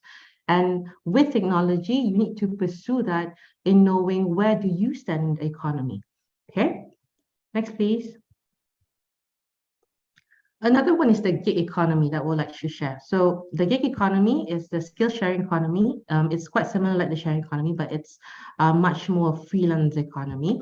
So the gig economy refers to use of digital platforms by independent freelancers to connect with individuals or businesses for short-term services. This was actually booming post-COVID-19, initially during COVID-19, but really booming after COVID-19. So freelancers are increasingly offering their services to gig platforms, partly because evolving social attitudes about peer-to-peer sharing of personal items are now being accepted. So they are sharing underutilized assets of profit. So for the gig economy, it's more accepted also because there's more flexibility. in the work-life balance, and also the rising of the cost of living standards have actually pushed those from the low to the middle income to take part in more part-time incomes through the gig work. Next, please. Okay, this one is the circular economy. This is the last two, I think. So the circular economy is a new way of looking at relationships between markets, customers, and also natural resources. So circular economy is more responsible in a sense because it focuses on the 3 R's, which are repair, reuse, and also recycle. So today we need an economic model that actually reflects the new generation social values and benefits. Which is the planet, the one that reduces the waste, sorry. It also focuses on repairing things instead of throwing them away, and designs and built products are more reliable, more durable. They actually withstand longer, and also, of course, using less packaging. So it's more about the environment. Next, please. If I may give you an example of the circular economy, for example, there's a certain brand that actually uses plastic bottles to actually manufacture their raincoats and also their clothing. So in a sense, you know, they are recycling, also reusing the materials that they are recycling. So the purpose economy it finds its root in social entrepreneurship. So for this trend, there are social entrepreneurs that demonstrates that you can actually benefit at the same time, take profit when you are doing something which is charitable or profit-making. You get a social benefit, profit-making while having the social benefit. So it goes hand in hand. So tapping into a rising consciousness among customers, employees, and other stakeholders, many organizations and businesses are stepping up to enable innovation to tackle societal and also economic challenges while promoting business growth. So for consumers, the purpose, you know, we have, well, for myself as well, we have this tendency to actually buy something that you believe in. Or it's not just in terms of products and services, it has also become a trend that one would like to work in something that he or she believes in. Okay, so you want to be paid for something that you like and also support. So this is the purpose economy. If I may suggest for the purpose economy, for example, Tom's, which is a footwear, a brand, it's really worldwide. So they have this particular concept that once you buy one, the second pair would be given to those who are underprivileged. So that would be more of a purpose economy. Okay, and also there's I think an Islamic crowdfunding platform. It's based in Singapore, which is Ethis. Okay, it's very much well known for Islamic crowdfunding, which is Sharia compliant. So what they do is you can invest with them, and most of the investments will actually go to, for example, building water wells for those in the remote areas, or something of building the low-cost houses for those in a particular country. So these are at the same time, you know, they're getting momentum because they're also profiting in terms of being the agent for investment opportunities, but Sharia compliant. Next, please. Okay, so aside from the fact that we talked about business, we talked about economy, and we talked about digitalization in a manner, of course, when we talk about Society 5.0, it's about sustainability. So sustainability is a very important component when we are mentioning about business, when we're talking about digital. How are you going to sustain as a business in the technological era? So sustainability, sustainable innovation is considered a very fundamental concept. So sustainability is a key concept for the innovation processes presented by Society 5.0 due to its deep relevance in economic, social, and also environmental dimensions. So it's very important here that when we talk about sustainability, not just in terms of the sustainable development goals that we were talking about, but there are 3 key aspects of sustainability here. Firstly is economic, second, environmental, and 3 is the social aspect.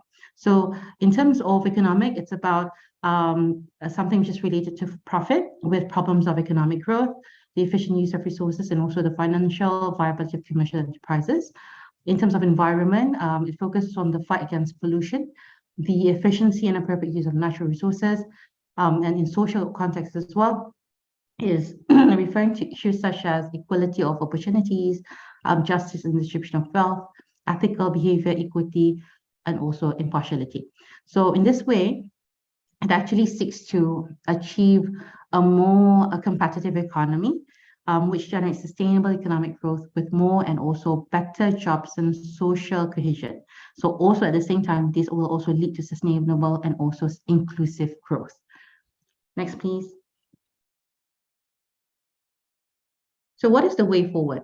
So one of the things that we do is when you are a business in the digital era, for you to maintain sustainability, the things that you need to address first is those with the ministries and also agencies. Okay, so we need something to formulate the idea that expanding the system of the Internet of Things to everything, the Internet of everything. So this would only be possible if you are able to do that. Secondly, is to develop laws to implement new economic models. This was what was also been done by Japan, I think. So they promoted the expansion of the World Trade Organization rules beyond goods and also services, which they later encompassed and also included trade in data. And then the need for serious commitment to research and development. R&D is very important because when we're talking about innovation, of course, we're talking about research and development. Okay. The educational reform and also talent, very, very important as well. So information technology literacy and also a greater number of individuals with specializations are needed, especially in advanced digital skills, very, very crucial to remove the wall of human resources. So this should also include the promoting of women's participation and also providing more inclusivity for those which are differently abled. Last but not least would be the social acceptance. We need to break down the wall of social acceptance. We need to educate the public, address privacy concerns, and also continue to examine ethical, legal, and also social implications for all the stakeholders. So this also covers everything from the relationship between humans and also machines, AIs, and robots, to philosophical issues such as the definition of individual happiness and also things like humanity. Next, please. So the conclusion for this presentation is, number one, when we talk about Society 5.0, taking in the innovations and also the technological advancement from Society 4.0, it gives the empowerment of men, okay, the mind and also the conscience of men, taking in more role in decision-making towards a better society. This is very much also reflected when we talk about it from the religious aspect of the Sharia, because from the Quran, from the Quran itself, the role of men is very important as a vicegerent on earth in order to ensure that the resources on earth is equitably distributed among those on earth. So this is very much something which have already been propagated, and to see that it coming up in the concept and also foundation of Society 5.0 very much also supports the idea of men being central to every decision making. Secondly is, you need to know the role in your economy. So for example, if you are a particular business very much in the gig economy, you would need to know your strength. You will need to know what is the current appetite of your customers. So what kind of technology are you going to put intact in order to gain those customers and to gain momentum of sustainability? So this sustainability, again, it takes in the factor of profit in terms of economy, in terms of the environment, and last but not least would be the social aspect. Bear in mind, those are the sustainability, which is very wholesome. So businesses need to keep pace and also be creative. Again, talent is very important. You need to keep pace with all the technological advancement, of course, and also all the latest news on the economic sector. So I think that sums up my presentation for today. Thank you so much, everyone, for listening. Assalamualaikum warahmatullahi wabarakatuh. Warahmatullahi wabarakatuh. Okay. All right, thank you, Dr. Amni, for the presentation. So we get more deep insight regarding technology and marketing, and also online marketing applied. All right, now we move to the first question and answer session. And again, please use your raise hand feature. Then please unmute your microphone and camera. Or you can write in the chat box, and I will be going to read it. Do you already have the question?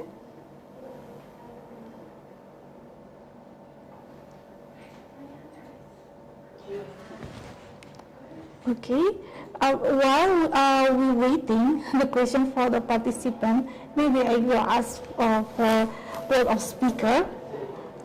Okay. So first for Dr. Siddhartha, as we know that manufacturing industry has huge contribution in the early era and currently changed dramatically. So what is a future of manufacturing that will be faced by the entrepreneur, especially for the SMEs?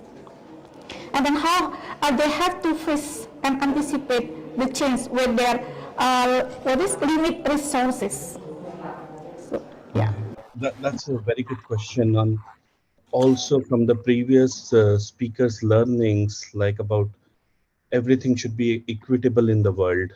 So that's where like SMEs become very, very important and small entrepreneurs. Now, the way I see about manufacturing is that manufacturing and technology will come together. And the day manufacturing and technology, they come together and there are all the operational efficiencies that have been fully realized, SMEs can definitely survive within their local area. What happens with big manufacturing companies is that they are so diverse that they at times have a lot of overburden or auxiliary expenses. And for those auxiliary expenses, they employ a lot of McKinsey consultants who in turn make a lot of money just to give them small suggestions. And then they reduce those overburden expenses. But for a small and medium-sized entrepreneur, if they find a niche area, let's say even a small thing, and I've known entrepreneurs who have manufactured shoes, or coming back from the previous speaker again about like plastic bottles being used for raincoats. Now, let's say there's an entrepreneur in Malang or Jakarta and they collect all the plastic bottles and they follow the best practices of making raincoats. Now, I've seen like those two-wheelers that go around, raincoats are very, very important locally. And then those are the kind of small things, small innovative ideas which SMEs can incorporate, and they can stand up against the big manufacturing companies and make a niche for themselves. And these niches can be in a variety of stream. As we looked into my presentation, that manufacturing is a age-old industry altogether. Like right from the prehistoric time, there were manufacturing going on. Somebody will collect wood and refine a little wood. That's actually manufacturing for the whole village, and it has been going on. So coming from that particular background, if somebody finds a particular niche, links it up with all the operational efficiencies locally, and then come up with something, I think they can definitely survive. And then from what I know in the Silicon Valley, what's going on is manufacturing and technology is being combined in a big way. So just like the way 3D printing is coming up, technology manufacturing is coming up. What it means is whichever room you are sitting in and whatever you see around you, let's say furniture, carpets, rugs, all that can be manufactured in a ways with like bots and technology coming up and things like that. So there are like startups in the Silicon Valley where people have blindly given away checks of investing money, and they know that the next generation of manufacturing is going to be very, very different. So what I can understand that as an entrepreneur, they have to be innovative and creative at the time. Whatever happens, so they have to do it, I think. Yeah, Thank you, and Dr. also Siddhartha. sure, and also I wanted to mention and find a niche area. Okay, yeah, thank you so much. And then come to Dr. Amni. Sorry, I will check first. Do we have a question from the participant? Not yet, I think. Okay, so for Dr. Amni. So, and in digital transformation in marketing is always interesting. And then sometimes a more personal become very important, as you said in the earlier. And then also what I know that as you mentioned in your presentation that brand consider many touch points in crafting a customer experience. Do you think in the future, when all fields are inclusive or more inclusive society, do you think brand is still as important, right? Do we consider brand, how to manage brand, or because we can choose anything, we can, the technology make the consumer easier to get more information regarding with the product, I think. Thank you so much, Madam Moderator. That's true.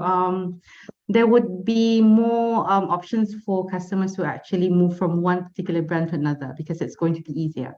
But I do think that branding would be something which is still very important because, in terms of branding, there's a market value with brands. So, of course, customers would move from one particular, for example, if I may say Grab, okay, and also Gojek, for example, just for the sake of example, we can actually move from one app to another because we have it in the palm of our hands. Okay, so let's say that you want to go from one particular destination to another. So you would want to go into Grab and then you would like to seek, okay, how much would this destination cost if I were to use Grab? So you would know, for example, let's say it's $20. Okay, so but you would want to go into Gojek and then say, okay, how much would Gojek charge me this for this particular destination? So you as a consumer or a customer would like to choose something which is suitable for your own cost and for your own individual personality and also for your own momentum, correct? So brand would still be there, but in terms of brand loyalty, I'm sure that would be in a lesser level. I don't know if Dr. Siddhartha agrees with me, Doctor. Definitely.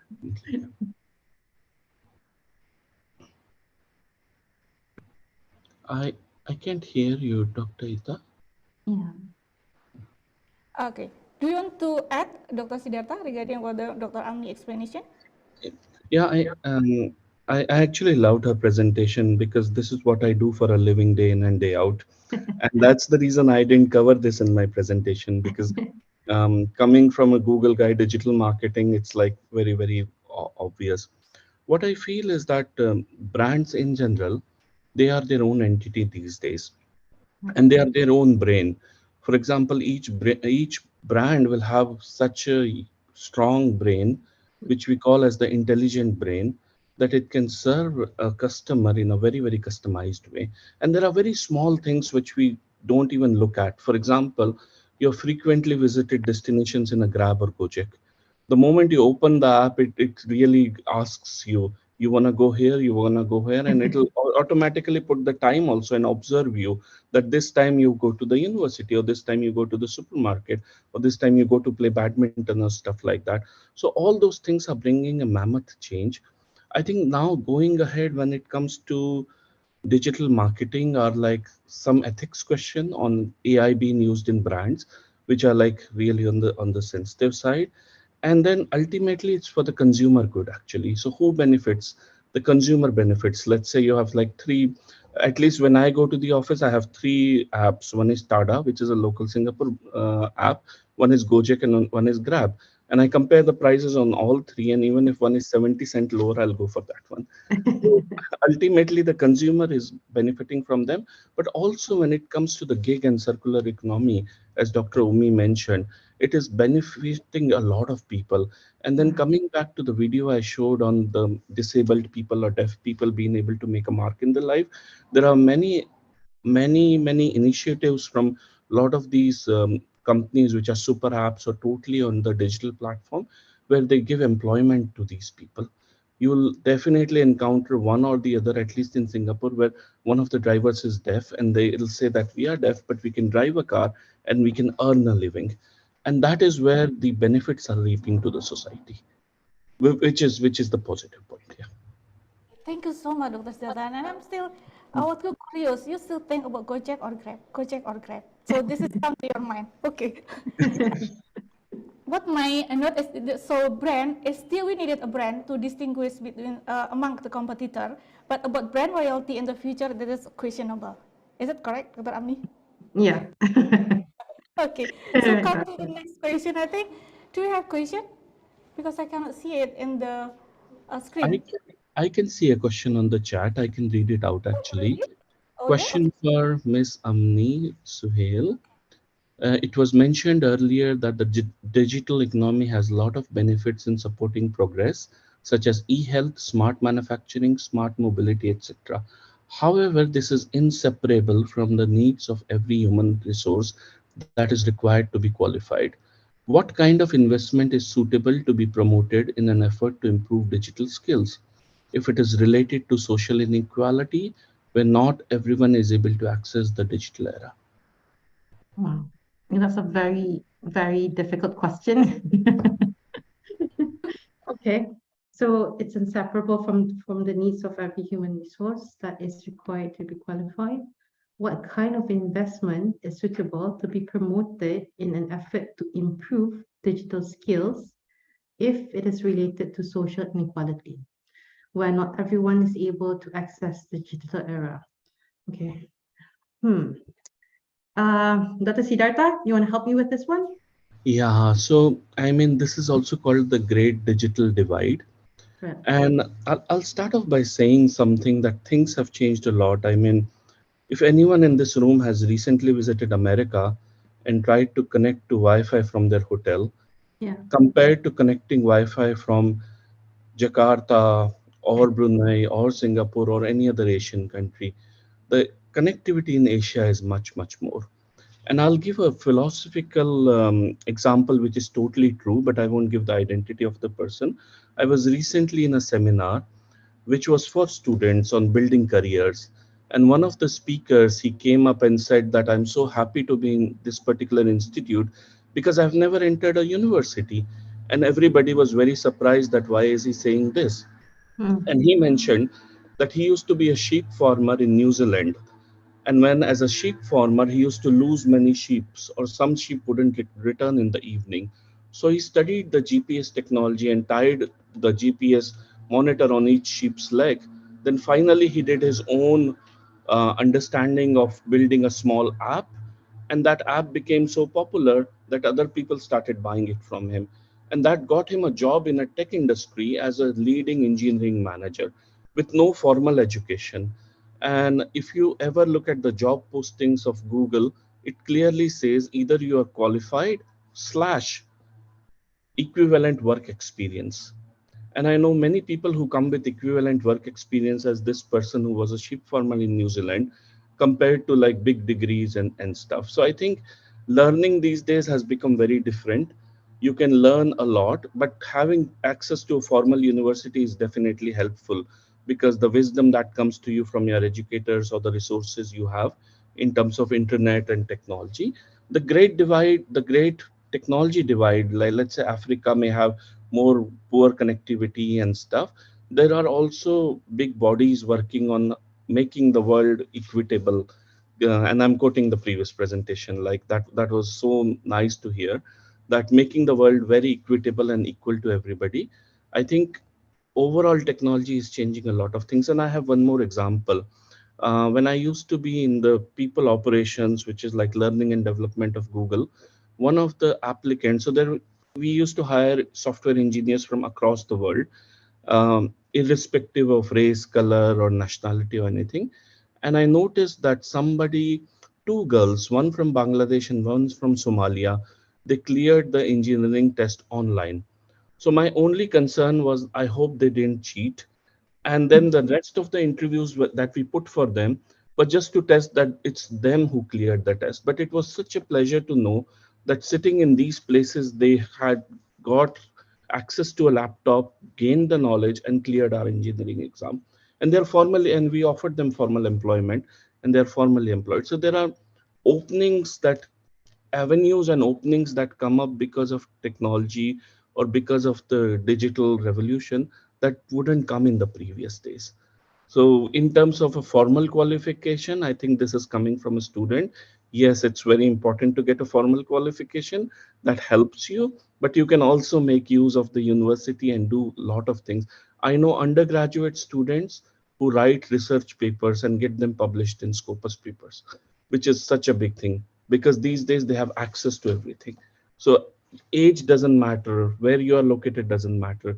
So if you have access to things, go ahead and just do it.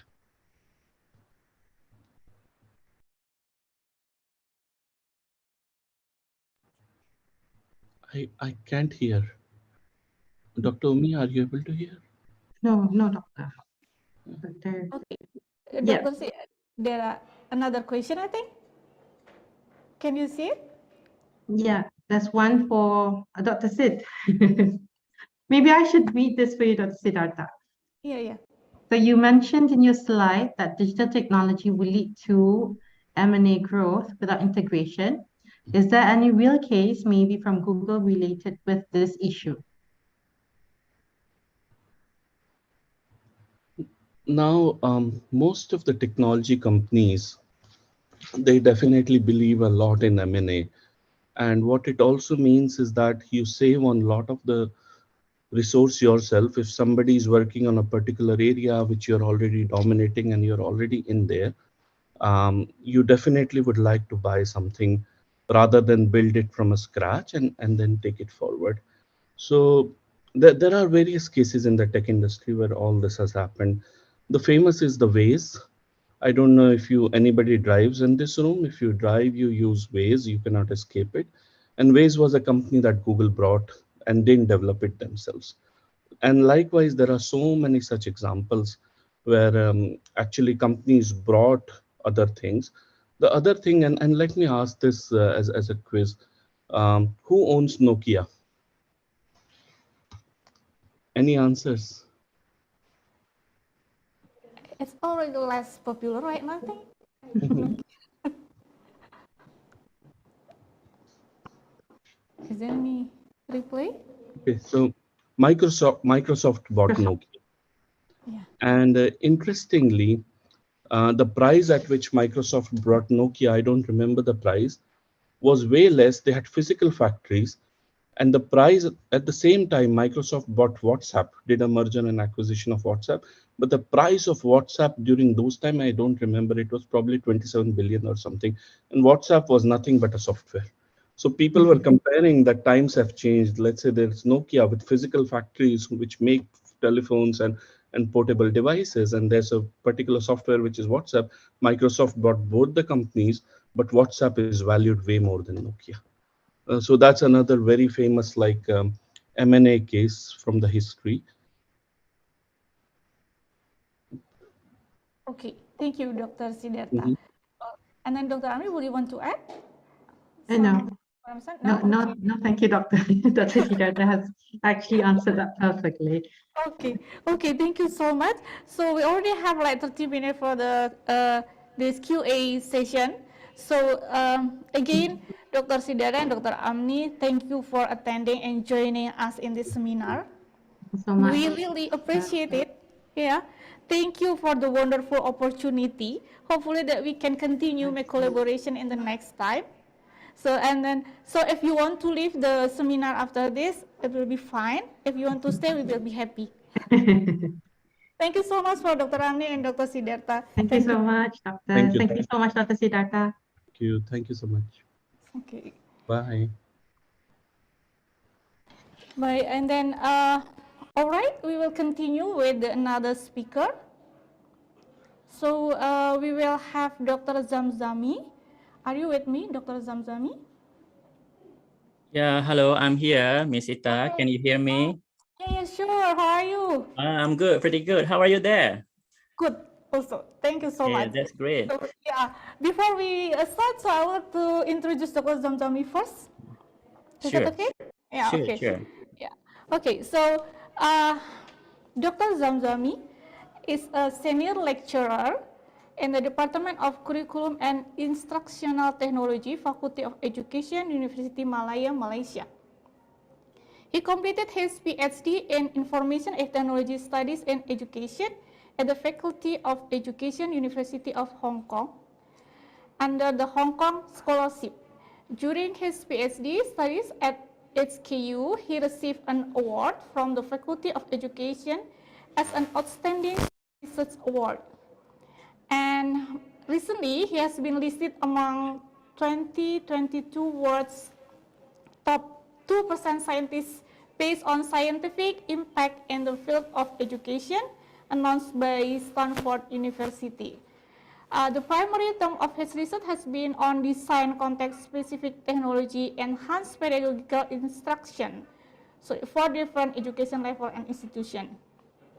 He published a huge number of articles in the reputable journal, And then his research has also been presented at renewed and reputable international conferences such as IEEE, IARA, and ASIS-MT. He has also worked on a number of international e-learning projects in Hong Kong, such as gamifying sexual education, reading battle, and gamified reading assessment. So welcome, Dr. Zamzami. You have 30 minutes, so time is yours. Thank you, Dr. Ita. I need to share my slide, right? Yeah, you have to share by yourself, I think. Okay. Okay, can you see my slide now? Yeah, so you ready?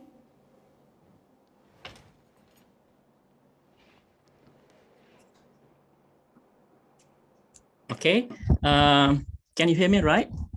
Yeah. Okay, Assalamualaikum and good afternoon. I'm super excited and very thrilled here to be here at the prestigious international conference, the third Business Innovation, Sustainability and Technology International Conference 2023, organized by the Department of Management, Faculty of Economic and Business, Universitas Negeri Malang. So thank you very much for inviting me to be the keynote speaker for this conference.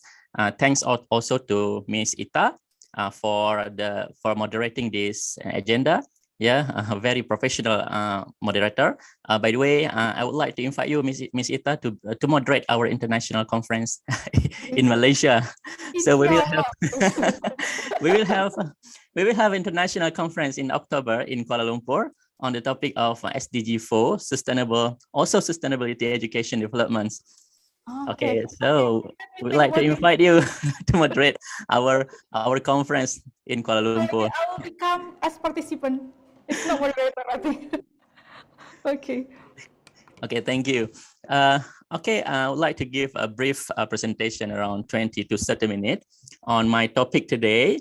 So my topic today is about equipping students for the digital revolutions, bridging education and future market readiness. So it's about how university, how the faculty should prepare for their students to be ready for the digital market or future job after graduations, because this is the responsibility of the university.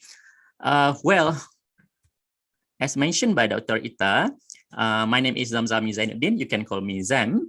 I'm a senior lecturer from the Department of Curriculum and Instructional Technology, Faculty of Education, University of Malaya, Malaysia, Kuala Lumpur. Also, I'm the chair of the Center for the Curriculum and Instructional Technologies Development at the University of Malaya. Without further ado, I would like to start my presentations by defining the terms of digital revolutions. Okay, so talking about digital revolutions, meaning that talking about very quick, how quickly digital technologies are improving. Okay, improving, and many people today use in various sectors of human life. So talking about digital revolutions, meaning that talking of the changing of technology that very fast applied in many sectors of human life, including in business, in educations, in military, in engineering, entertainment, healthcare, in so many fields of human life. So talking about digital revolution, that meaning talking about the internet, talking about mobile devices, talking about cloud computing, talking about the Internet of Things, talking about big data analytics, talking about something that today is quite popular, AI, artificial intelligence. That's all about digital revolutions. Okay, so digital revolutions has significantly changed how people interact, how we interact, how to access informations, and how to conduct business. So the people of doing business today is changing. The people of learning, of education is always changing. And digital revolution also teach us how to survive in the digital tech era. So we need to survive in today's era. So we need to learn about technology to become a tech savvy. Okay, so talking about a digital revolution also, it gives impacts on our life. For example, on automation. Everything today become automatic, yeah, everything like machine, driven by machines, that can help, that can lead to a job. Some job lose today because of automations. And digital revolutions also, the impact of digital revolution also on the digital skill demands. Digital skill demand here means that like job in software developments, data analysis, cybersecurity, digital marketing, increase. This become a great opportunities for everyone to study or to improve their skill, even certificate, not degree in university. They improve their skill by learning more on technology skill like cybersecurity, digital marketing, about software development and others. And talking about digital revolution is also talking about gigs economy. So gigs economy today, meaning that talking about freelancing job, increase today. That many platforms of gigs that help everyone to work anywhere with just require internet access or connection. People can use any platform to work as a freelancer, either as a part-time job or full-time job, working as in Gojek, for example, as a Grab driver, sell their product in Shopee, Lazada in Indonesia, Tokopedia, Bukalapak. There's all kind of gigs economy, and also not only to sell product, but also to sell our skill. So many platforms today that we can use to sell our skill, like Viver.com, like Upwork.com, Freelancer.com. So we can share our skill. Like if we have skill in video editing, so we can share our skill in video and animations, web developments, market research, business plan. If we have skill in financial consulting, we can share that skill to any kind of platform. That's called as gigs economy. And also talking about digital economy today, meaning that talking about constant change, changing in any sector of human life, any sectors of economy. The use of technology is always changed very fast, changing. So as students, anyone need to be ready for any change in the future job market. So we need to always upgrade. Of course, we need to always upgrade our skill, and we should never stop learning. That's the key. Always upgrade, upgrade our skill, especially in technology, digital technology, by joining workshop, especially hands-on workshop, seminar, conference, but not just to get certificate, but to get knowledge, to get skill. Okay, sometimes we tend to join the workshop and conference only to get the certificate with no knowledge or skill gain. But in the future, we need to always improve and upgrade our knowledge, skill. If we don't have skill, if you don't have skill in our job, in our career in the futures, so we will be left behind. And talking about okay, this is the importance of the student. Why a student is important to prepare for future job market readiness? Because of first is because of employability. Any sectors of human life today use technology, almost every sectors of human life, and this has become the demands across various industries. And of course, adaptability for the seconds. Adaptability meaning here is that students need to be adaptable and prepare for their future life. And sometimes we don't know what happened in the future, like COVID-19, right? We never predict what happened about COVID-19 that suddenly come to us. So that's also encourage us to be digital savvy. the use of digital technology during the COVID-19 increased significantly. Those who are smart, digital savvy, take many benefits during the COVID-19, and also filling skill gaps. Filling skill gap here that students can create their own startup, and innovative ventures contributing to economic growth and job creations. And also global connectivity is also quite important.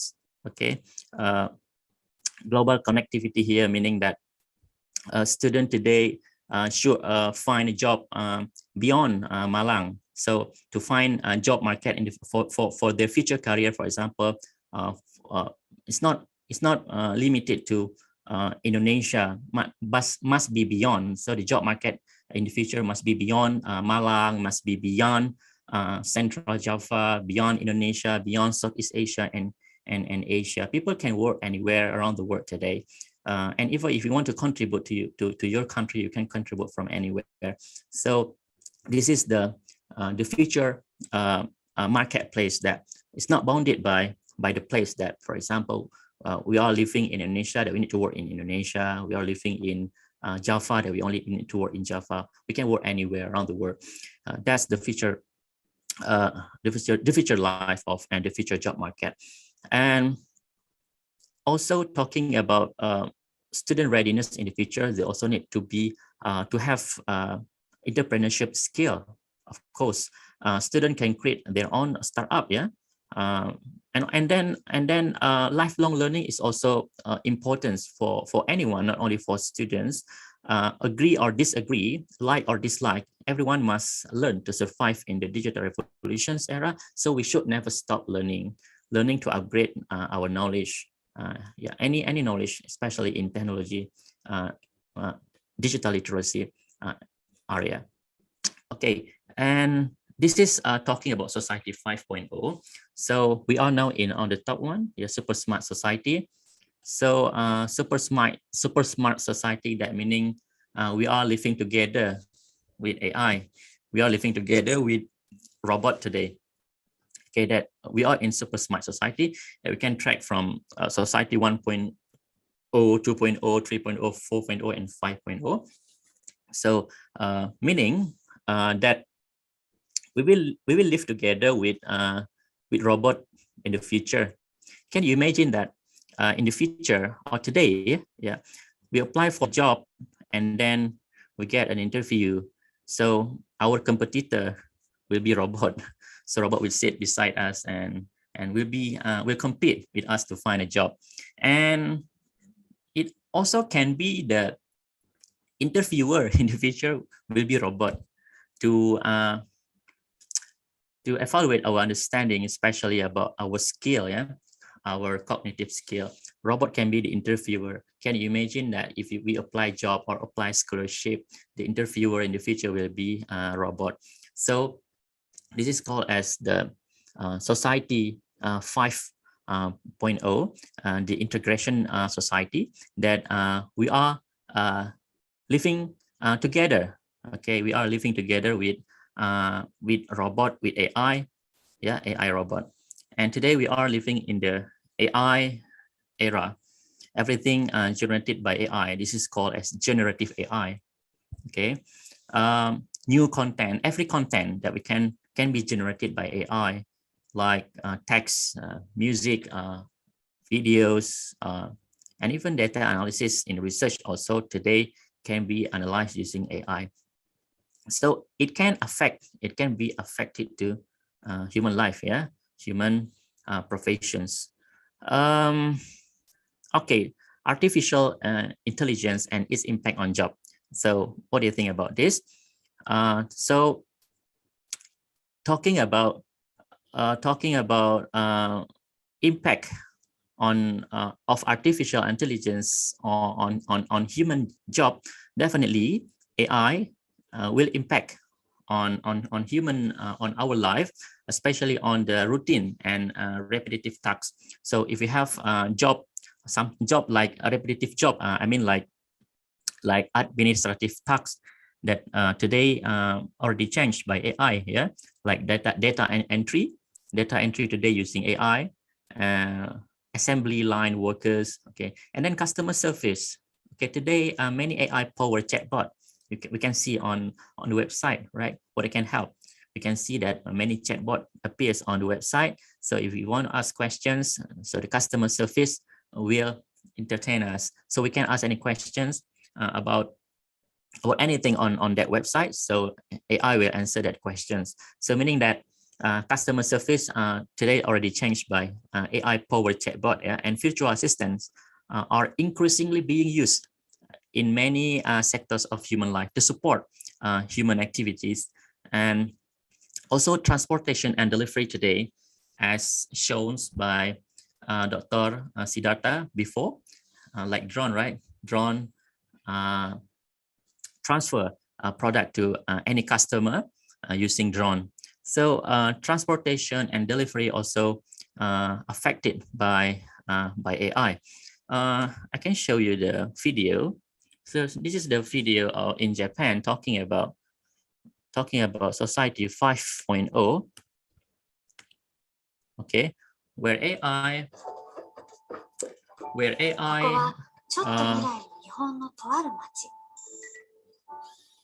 okay, this is drone. So if we buy something, drone will send that product directly to our house.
Okay, that's if you search Society 5.0 on the YouTube, that definitely will appears on your YouTube about this video, Society 5.0 in Japan.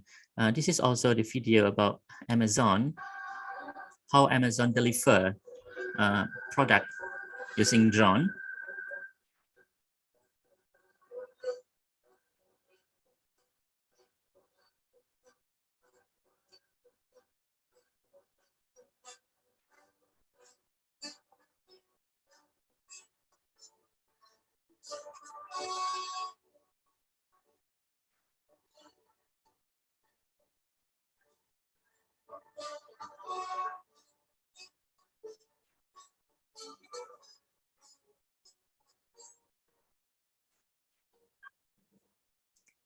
Okay, that's the video of how Amazon deliver the product using drone.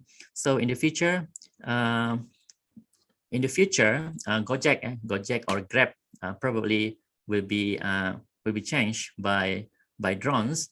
So Gojek or Grab delivery food in the future probably will be changed by drone. Will deliver will automatically deliver all product into our home. So this is the changing of technology in our life. And then impact on human job also on retail. Okay, meaning that with the rise of e-commerce and automatic checkout system, traditional retail job such as cashier might be declined because of AI. And then financial accounting. I think that financial accounting also. Financial and accounting, because some accounting and financial tasks like bookkeeping, like tax preparation can be automatically generated by AI in the futures. Also manufacturing, AI-powered agricultural robot today can have more productive than humans. Okay, it can replace a certain job in farm labor positions. warehouse logistic also. Okay, logistic operations with AI drivers also can change. Robotic automations. Okay, robotic automations also can have impact of job in the sectors. And then in research also, we are working as a lecturer in university. This is also impacted by AI, especially data analysis. AI today can enhance data. So many software today available, especially for qualitative analysis, that can be used to provide to generate the coding, automatic coding using AI. Like for example, you can see here like content analysis, how AI can automatically generate text from the interview into automatically content analysis or thematic analysis. So this is how AI has a great impact, on the human, on the research sectors, especially on data analysis, research and analysis.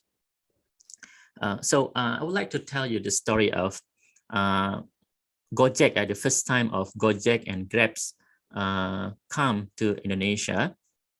So agree or disagree with the innovations, everyone eventually must agree, okay, with this. So especially Gojek and Grab is quite popular in Indonesia. Do you know that the emergence of Gojek and Grab in Indonesia has brought a significant change to the transportation and motorcycle taxi service industry in Indonesia? Before Gojek and Grab arrived to Indonesia, a traditional motorcycle like Gojek, served as a common means of transportation used by people, especially in urban areas. So, but when technology platform like Gojek and Grab come to Indonesia, the traditional business like Gojek changed, and changed the way of traditional motorcycle taxi drivers made a living. In several aspects, yes. In several aspects, the presence of Gojek and Grab has caused many traditional motorcycle taxi to lose their job. Before, traditional motorcycle taxi had to wait for people to hail them on the street or call them Gojek. But when the digital platform Gojek and Grab come, people can order Gojek and Grab from anywhere. Okay. Also, not only that, but also product like food, GoFood, Grab food from anywhere. Because why? Because this app can provide easy, quick, as well as transparency. This is talking about the changing of technology. At that time, not all traditional Gojek agree with the presence of Gojek, online Grab and Gojek to Indonesia, but eventually most of the traditional traditional ojek joined this company, joined the Gojek and Grab to be part of them. You know that behind every change, thousands of new job opportunities emerge in Grab, in Grab and Gojek. Protests, especially from Bluebird at that time, they protested because the appearance of Gojek and Grab in Indonesia. But finally, what happened? Finally, they also have platform apps. So what is mean? So agree or not agree, to survive, we don't have any choice. All industries must embrace the change with technology, must embrace the innovations. Okay, this is the reasons of why technology is quite important. So we agree or disagree with innovation or technology, we must agree. So this is the history of Bluebird or Gojek, Grab in Indonesia. So the question, why people use technology? Why are people convenient with innovation and technology? This already explained before by Dr. Siddhartha. Also that people use technology, especially like Gojek and Grab. Why people use apps? Because easy booking, because transparent pricing, no bargain, yeah, tawar menawar. Also safety also many options that we can choose, vehicle options. Also provide rating, feedback, rating and review. So this is called as gamified evaluations. And there is a rating and review, so we can evaluate. We can give a score, we can give a rating, star on Gojek and Grab. You can give feedback. If you dislike that Grab, we can give a lower a star. So this is why people convenience with innovation and technology. Also electronic payment. They can use electronic payment and shorter wait time. So we can find so many Grab and Gojek today anywhere. And talking about the Grab and Gojek in Indonesia, Gojek has contributed to the economic growth, yeah, in Indonesia, as you can see here on the percentage here. And what lesson can be learned from Nokia, as also mentioned before by Dr. Siddhartha? So what we can learn from Nokia, actually, lesson learned from Nokia, that Nokia failed to innovate. Okay, if we don't want to be like Nokia, so we need to embrace the innovation in our life. Nokia failed to keep up with rapidly evolving smartphone technology and trend, while its competitors like Apple and Samsung embraced touchscreen technology and apps ecosystem. But Nokia continued to rely on traditional feature phone, missing out on the smartphone revolutions. Okay, there's what lesson that we can learn from Nokia: a failure to innovate. Okay, and next,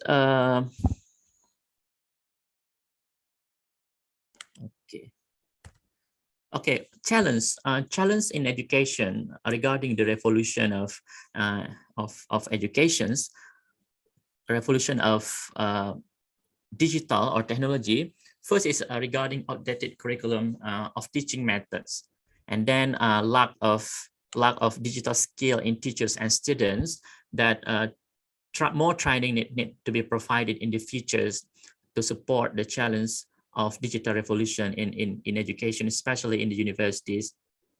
And then inadequate infrastructure and access to technology. This is similar to digital gap as mentioned before, and the growing connect between education and industry need.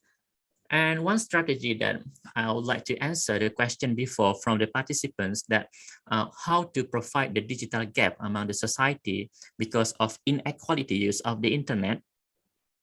I think this is the responsibility not only the governments, the university like Universitas Negeri Malang also should take a role to support the inequality of digital access to society, underprivileged society. For example, community service. When doing community service, it's not just cleaning or trash, but also need to educate society, need to educate the community, underprivileged community, on how to use the internet safely and how to access to any kind of positive website and how to start their business online. This is one of the strategy that we can do to support the digital gap among the society. So it's not only the responsibility of the government, but also the responsibility of us, okay, from the university. We need to support. We need to support training for teachers in underprivileged school, community, society. There's one of a small strategy that we can contribute to bridge the digital gap among the society, among the underprivileged society. Okay, what should we, what kind of skill that we need to prepare for students in the future? Of course, that we need to prepare students with digital literacy and information fluency. And then critical thinking and problem solving, creativity and innovations, collaboration and communication skill that we need to provide for students, emotional intelligence and adaptability. And talking about designing curriculum also must be matched, the matching between curriculum and industry. Okay, so I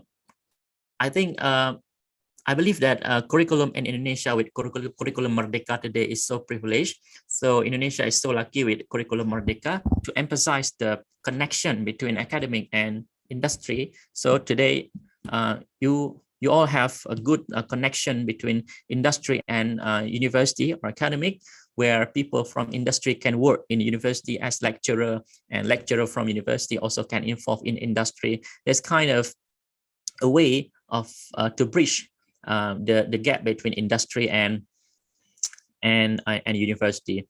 And also we need to also provide entrepreneurial mindset, for the students. So this is my experience.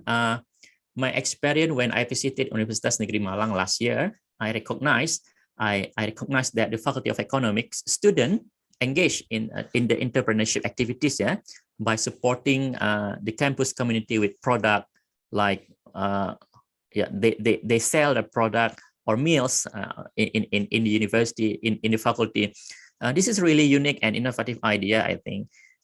It's called as a hidden curriculum, not teaching in the class or taking course, but directly practicing marketing activities outside of the class, around the university. We hope other faculties and institution can also follow these innovative activities, because not only graduate from Faculty of Economics can be entrepreneurs in the futures, but anyone from any faculty can be a great entrepreneurs. And I believe that many lecturers also from Universitas Negeri Malang also have enterprise outside of the university, because entrepreneurship encourage students to think outside of the box.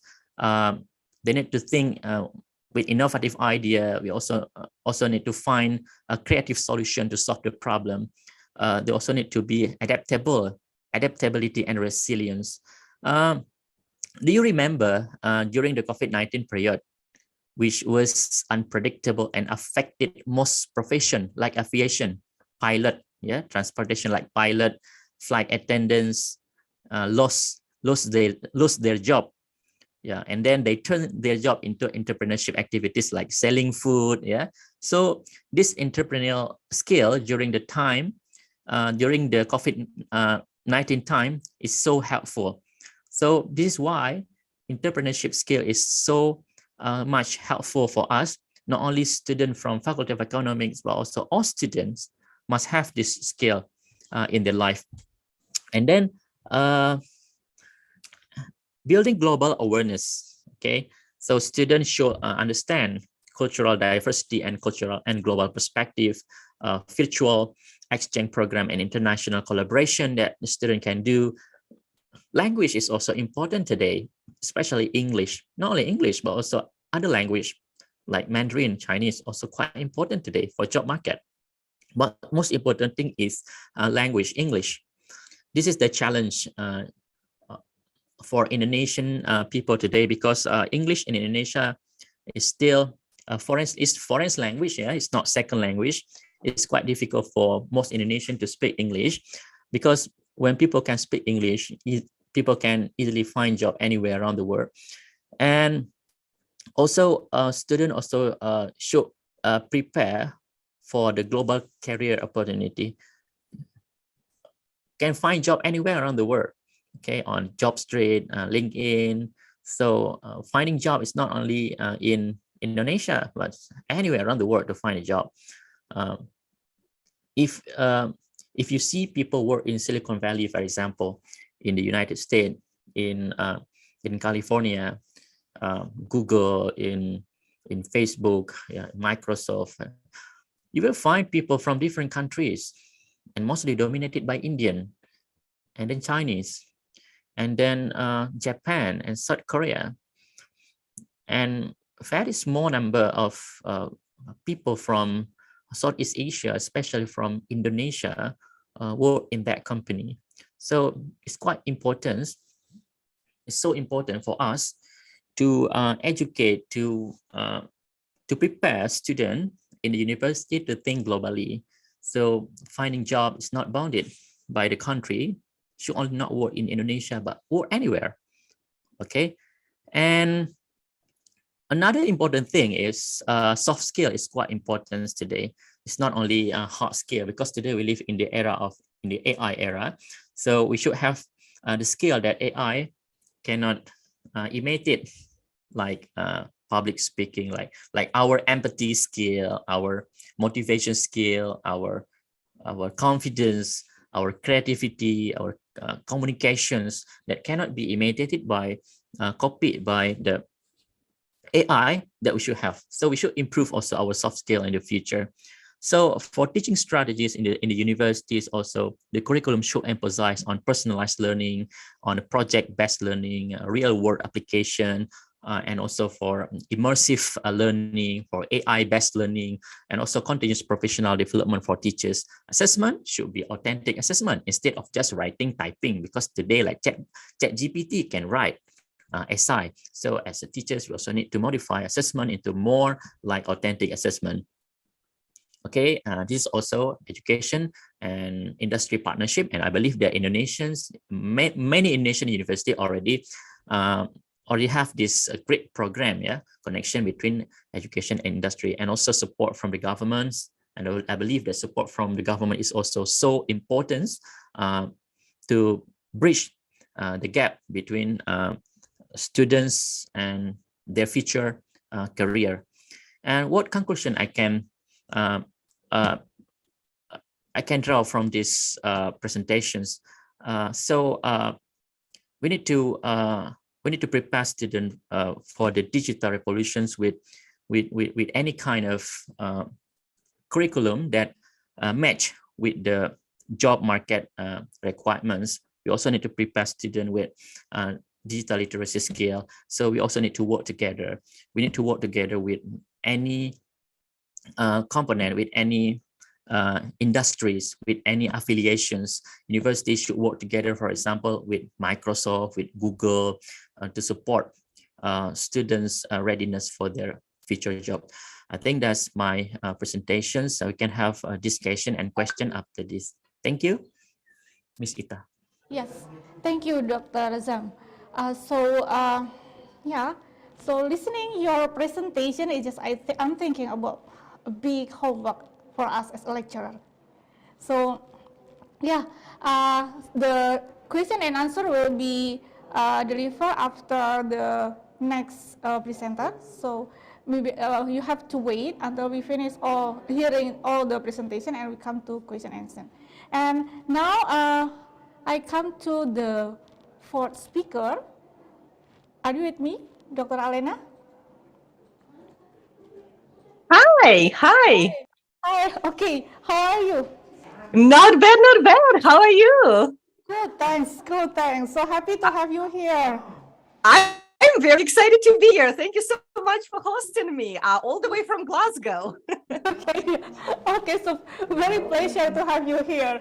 Okay, Dr. Alena, before you present your topic, so I will introduce you first to the participant. So allow me to introduce Dr. Alena. Dr. Alena is a senior lecturer in marketing at the University of Glasgow, United Kingdom. And then she received her MBA from Michigan State and her PhD from New Mexico State University in the United States. She has been long fascinated by consumer response to technology. And then she has been awarded several grants for collaboration with practice that based on her VR research. She also worked with tourism organizations in Scotland to develop their VR marketing, engaged with VR marketing content creators, and specialized industry group. Her work appears in many academic outlets such as Business Horizon, European Journal of Marketing, Journal of Business Research, and others. Prior to becoming an academic, she spent nearly 10 years working in the private sector in a variety of roles, including being a business owner. So welcome, Dr. Alena. You have 30 minutes to present your work, and time is yours. Excellent. Thank you so much for such a kind introduction. I'm going to share my screen. It's magical words, right? That every presentation these days starts with saying, let me share my screen, but let me share my screen. Yeah, we are waiting. Oh, yeah, here you go. I'm going to do this and this here. Right. So, we can see clearly. Excellent. That's great. So Okay. what I wanted to discuss with all of the participants of the conference today is the use of immersive technology in marketing, which obviously I'm a senior lecturer in marketing, so of course this is my angle here. But I wanted to kind of give an overview of the various options that are available today for marketers, from the practical perspective that we can then hopefully communicate to our students and train them in the usage of those tools once they graduate and go into the industry, as well as from the theoretical perspective for us researchers and the different angles that we can study there in relation to those immersive technologies in marketing. And I hope to provide some practical examples that, again, you can take either to the classroom or maybe as an inspiration for your future research in this area. And as you mentioned, I work with a number of businesses in Scotland, helping them with their virtual reality initiatives in marketing. So hopefully I can tell some stories about that as well. So yeah, really, we are happy to hear it, Doctor. Yeah, lovely. So, right. So just to give an overview, because I don't know, not everybody perhaps is on the same page. Some folks might know more, some folks might know less about this. So just to give an overview about what immersive technologies are. Basically, this is kind of the umbrella term that includes a number of different forms of what is known as alternative realities. So we have the augmented reality, we have virtual reality, and what we have there is also mixed reality. And this is this big growing market that is often labeled as XR.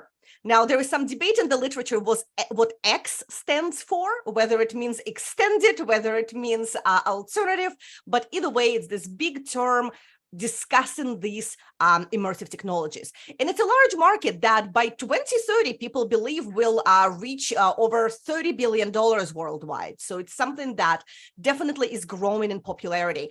And it can be used both in business to consumer settings, but also in business to business sector.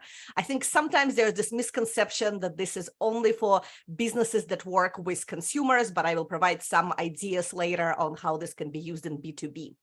So basically, it's a set of technologies that allow people to have an immersive experience beyond their regular reality, the old boring reality that we all live in. There is this reality continuum that I think describes very well this idea of those extended realities. This is from the paper by Flavin and co-authors.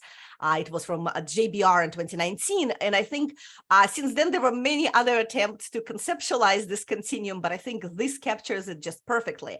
It tells us that if we were to envision this continuum from the real world that we all live in to an entirely virtual world, entirely virtual environment, that means that different forms of this immersive technology fall on different parts of this continuum. For example, augmented reality, it's mainly still rooted in reality. You're still in your real world, but you see some additional virtual elements that are embedded in this real, normal physical world.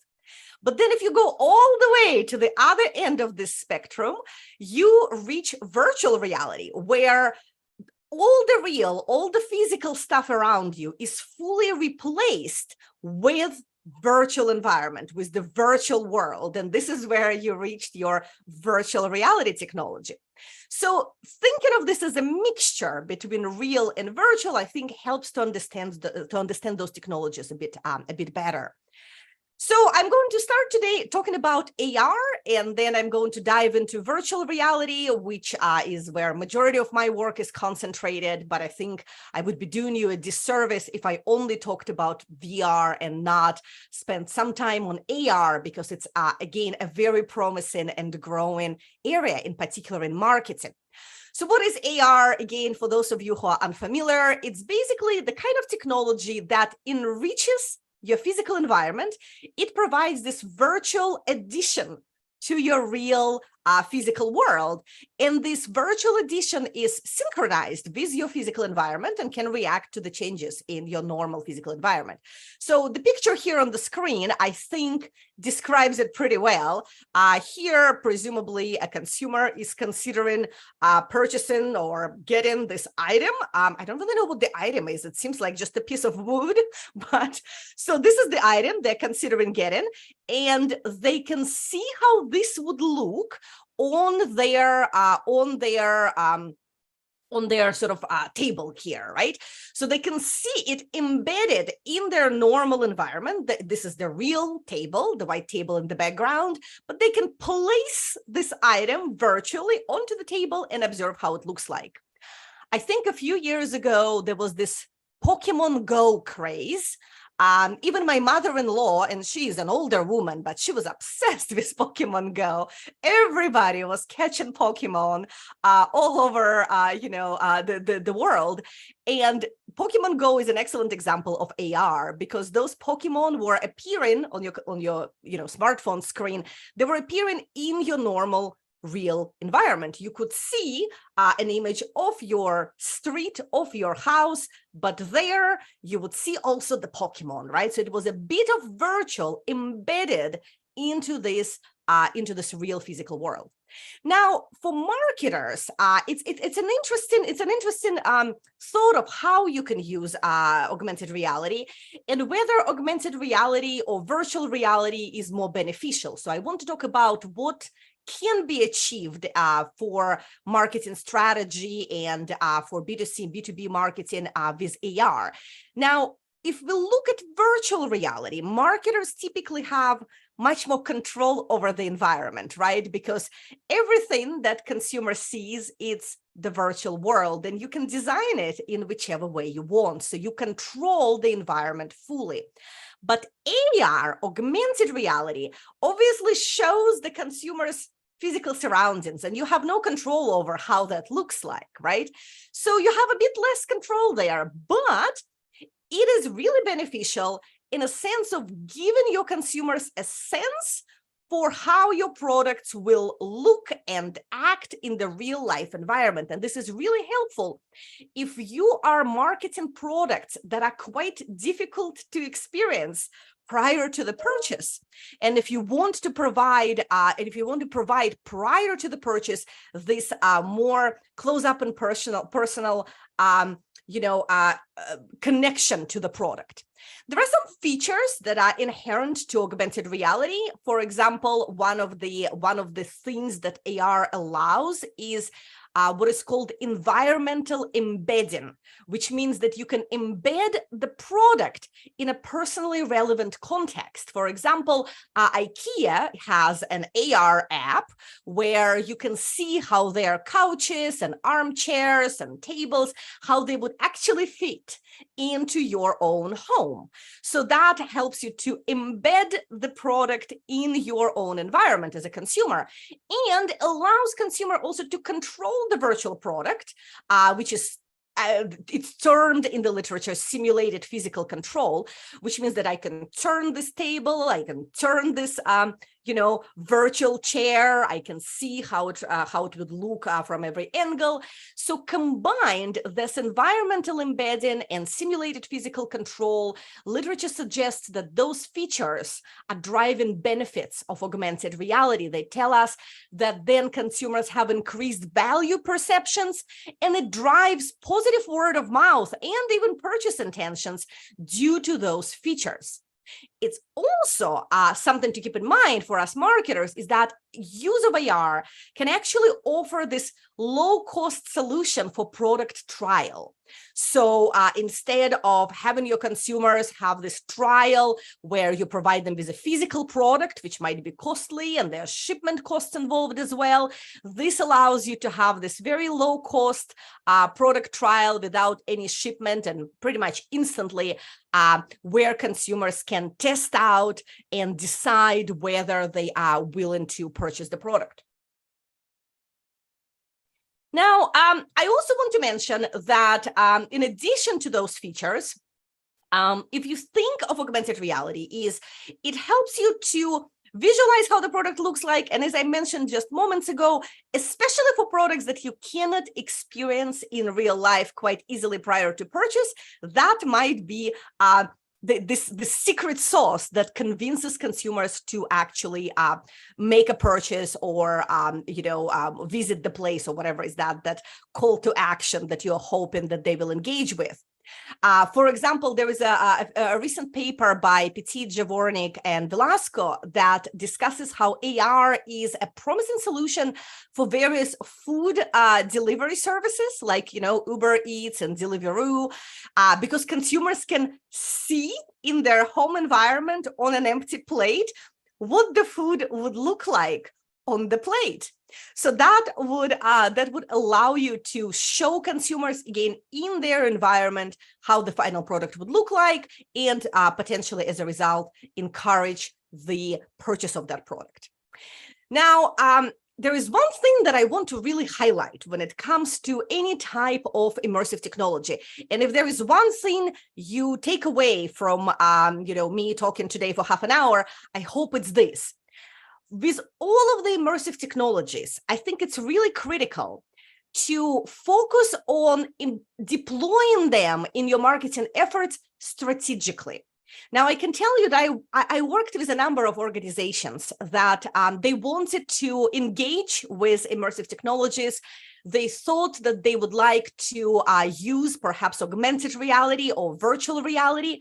However, they didn't really have a particular reason or to do so, right? Or particular plan on how this is actually going to play out. Quite often, those immersive technologies still, even though we are, quite advanced technologically, but still in business, quite often those things they end up being quite gimmicky. Companies and brands might decide to do that just because they think it's cool, they think it's fun, but they don't really have a particular plan for it. So I have seen, for example, virtual reality initiatives and solutions developed and then just shelved by the company and never to be used again, because at their development stage, the company did not really kind of approach this process in a more strategic manner. They didn't really ask themselves, what is that we're trying to achieve with this? Why are we doing this? And as a result, how should we develop it and how should we implement it? So for AR, for augmented reality, I have a very nice 6-step process here for you on the slide. This is from Business Horizons paper by Berman and Pollock, published I wanted to say just last year, but apparently it's been now 2 years. Time really flies. But basically, I think this paper lays out very nicely the principles for approaching augmented reality development strategically. It tells you that first, determine your objectives. Why is that your brand, your company is trying to use augmented reality? Now, after that, decide what would be the channels through which you would be promoting your augmented reality and who are your target audiences for that.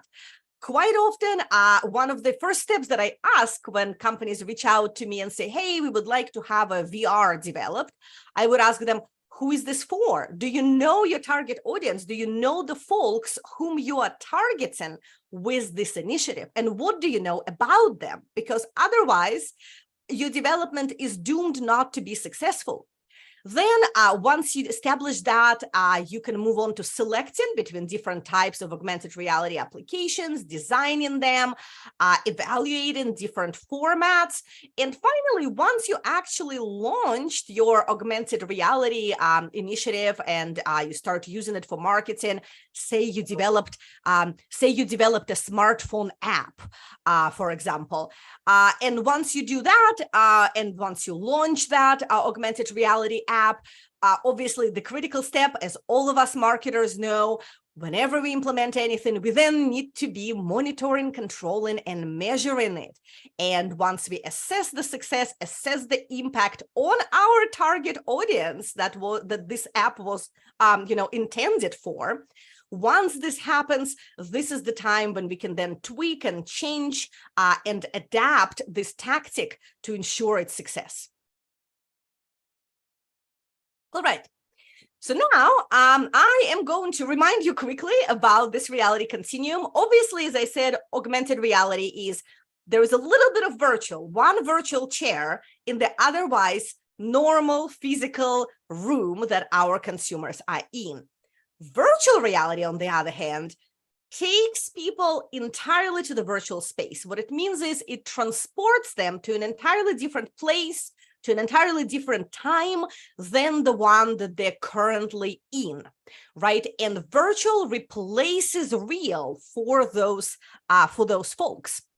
So virtual reality, when you hear virtual reality, typically everybody right away thinks about those head-mounted displays, HMDs, head-mounted display.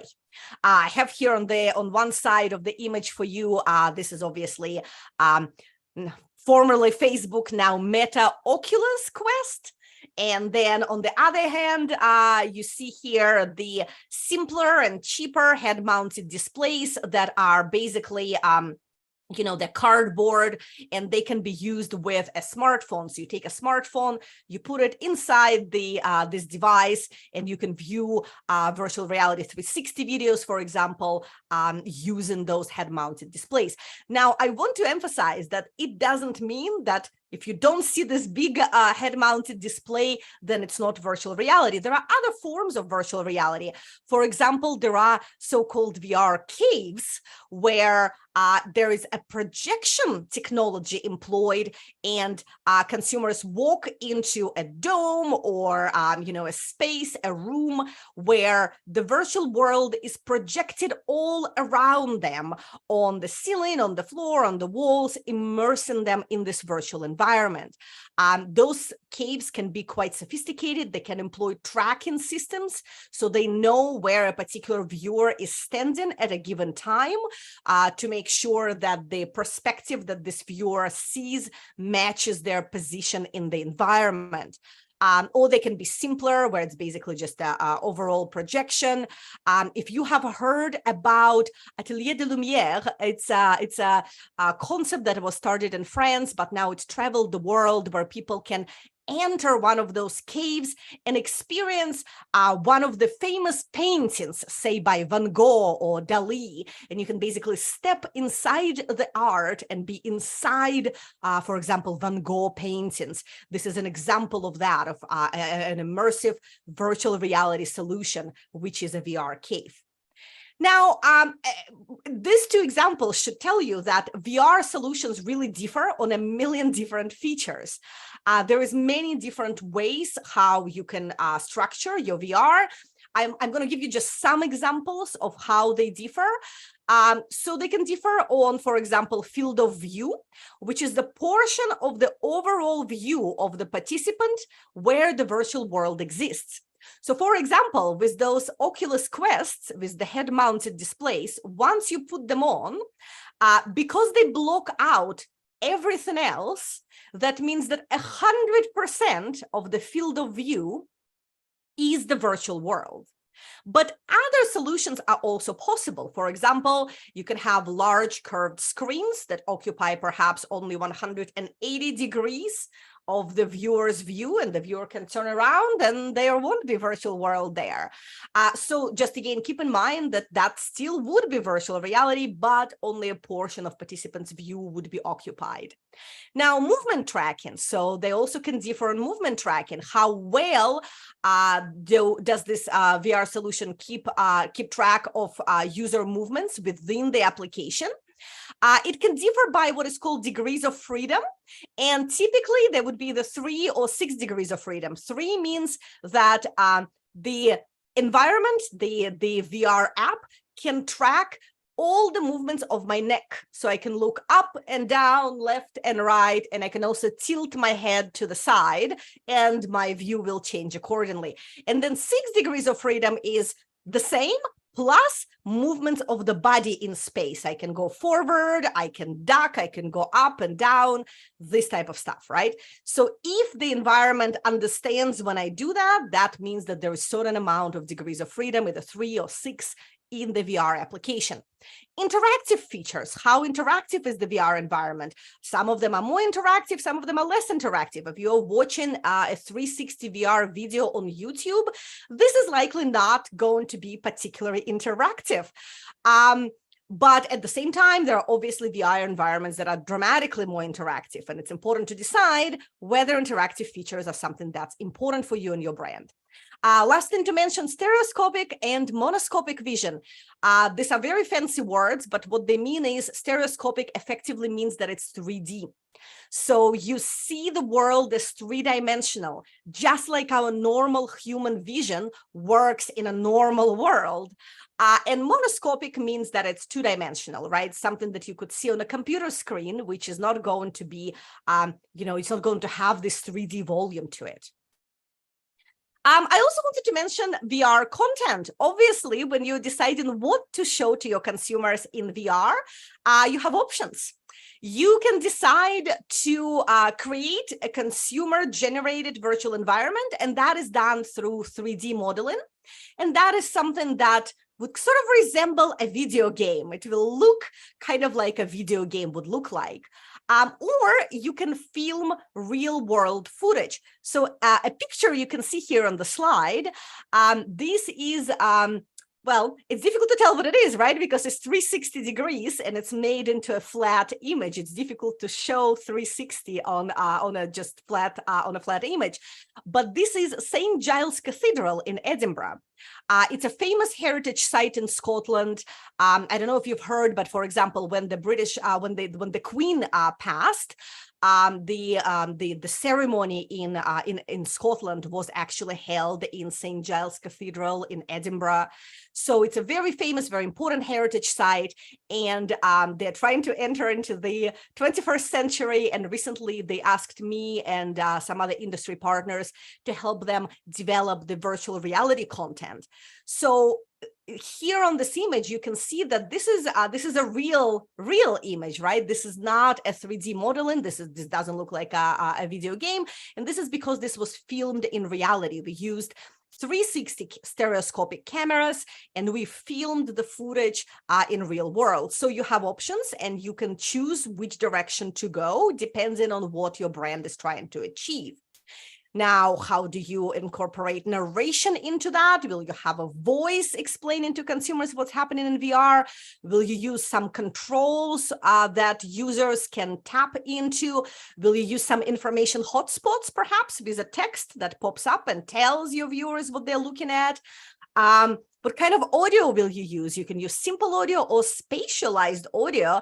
Spatialized audio, what it does is the sounds appear to be at different in different places within the virtual world. So if something, say there is a bird in the virtual world, if the bird is to my left, then the sound will also be coming from my left, and so on. So do you want to try and incorporate those elements? So I'm telling you about those different options, not to overwhelm you with complexity, but to show you that there are many decisions that need to be made. And obviously, to make those decisions, you need to understand what is that you're trying to achieve. And one of the keys to understanding what you're trying to achieve would be looking at what makes VR special in the first place. Why should you be trying to use virtual reality? So here, there are key elements of what makes VR special. One of them is immersion. So when users are feeling like temporarily they're entirely submerged in the environment, that is the sense of immersion. And we know in marketing that this is linked to very positive outcomes for marketers, like positive attitudes, positive, purchase intentions, and so on. So we are seeking to induce this immersion, and immersion is really easy to achieve within VR because it's in itself a very immersive medium. Sense of presence, the feeling that you actually are in that place. When we pre-tested that St. Giles Cathedral virtual reality with my colleagues who are from the industry, and we ran studies to see how consumers react to that, what consumers are telling us is it feels like they were in that cathedral tower where we took them in virtual reality. They were there. It wasn't something that they watched, on a screen. They were physically there, and it felt to them that they returned to the real world when they took off their head-mounted displays. So the sense of presence, again, is linked to a number of positive marketing outcomes, and this is why marketers are seeking to pursue it. State of flow is another hallmark of VR experiences. It's a state where people are so involved in the experience that nothing else matters. They not only the outside world doesn't exist for them, they don't care about the existence of the outside world. It's this peak experience, again, linked to a number of positive marketing outcomes, and is something that virtual reality can help you induce. So these are the things that make it particularly interesting for marketers. Then we need to be thinking where those things would be most beneficial. So here is a quick reminder for those in the audience who perhaps are from other fields than marketing. But in marketing, we discuss the modern digital consumer's journey. And we say that consumers kind of travel through this series of decision-making steps that are, they're not necessarily sequential, and they're quite circular, but consumers usually start with considering their different needs and different options. They move to evaluate alternatives and trying to decide, okay, so I could go with this brand or this other product, and they evaluate them to decide which one they select. Then they buy or visit a place, if we're talking about destination and tourism marketing, hospitality marketing. Then they hopefully enjoy the product, advocate for it, so tell others, and then bond with the brand. And then the hope of us marketers, the evil marketers behind the curtain, is that will create this loyalty loop. If they really enjoyed it and they bonded with the brand, they will continue coming back for more purchases or more visits, and they will be in this loyalty loop with us. Now, when you are developing your application, remember I talked about this when I said that augmented reality needs to be used strategically. Well, similarly, with virtual reality, it's really critical to understand which of those stages are you targeting? Why are you developing this VR application? What does it do in terms of actually tapping into this consumer journey? So this is based, this is a busy chart, but I promise I can explain it so it wouldn't look so terrifying. This is something from a paper we published last year in Business Horizons. And it basically looks at those stages, right? Consideration, evaluation, buy, enjoy, advocate, bond. And it tells you for each of those stages, what can VR do for you? So for example, at consideration stage, when consumers are still trying to decide, which product to get and which products are available to them, typically what us marketers are trying to do is we're trying to build awareness and improve consumer attitude. And VR is really good here because it can really easily attract attention.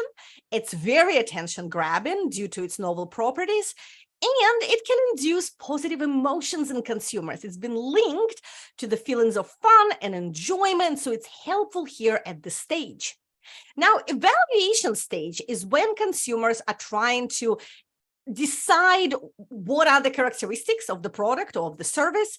And here we can help them with VR because we can reduce the perceived risk and anxiety by representing reality. For example, imagine that somebody is thinking, should I visit this place? This place is based very far away. I've been working with this tourism organization that is located in a very remote part of Scotland. Now, before somebody commits to going there, they might be thinking, goodness, is it worth the trip? It's really far away and it will take me multiple hours to get there. What if I go there and I do not like it at the end? So something that VR can do, because it can create this very realistic environment, is actually reduce this perceived risk and anxiety. At buy stage, what's important is to increase visits and sales. And here we can help by using VR to increase purchase intentions, but also VR can actually represent a shopping environment. What I want to show you folks real quick is an example that I really like of MasterCard and Swarovski partnering up in order to create a shopping environment that can be used in VR.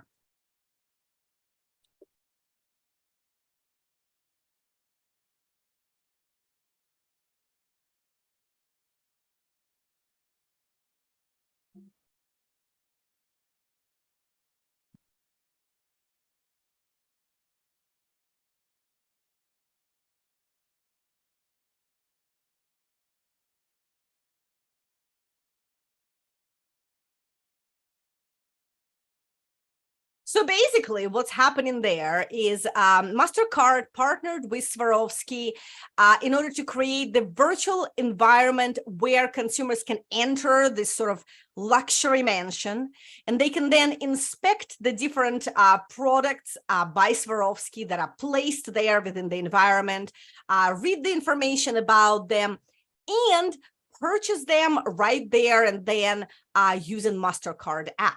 So this is something that can be created in virtual reality to facilitate the purchases as well. Now, in terms of enjoyment, if you're targeting this stage and you're trying to improve consumer experience, one of the things you can do is use virtual reality to enhance on-site or off-site experience. This is also particularly important for tourism brands that are worried about overcrowding on site. For some time, I lived in France in Champagne region. And Champagne region is really good at employing virtual reality solutions.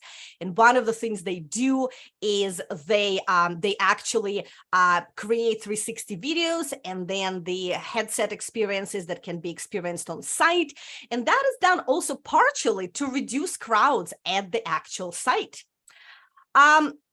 I also want to mention the advocate stage, where VR is helping to increase the positive word of mouth, because consumers want to talk about the experience because it's novel and it's interesting to them.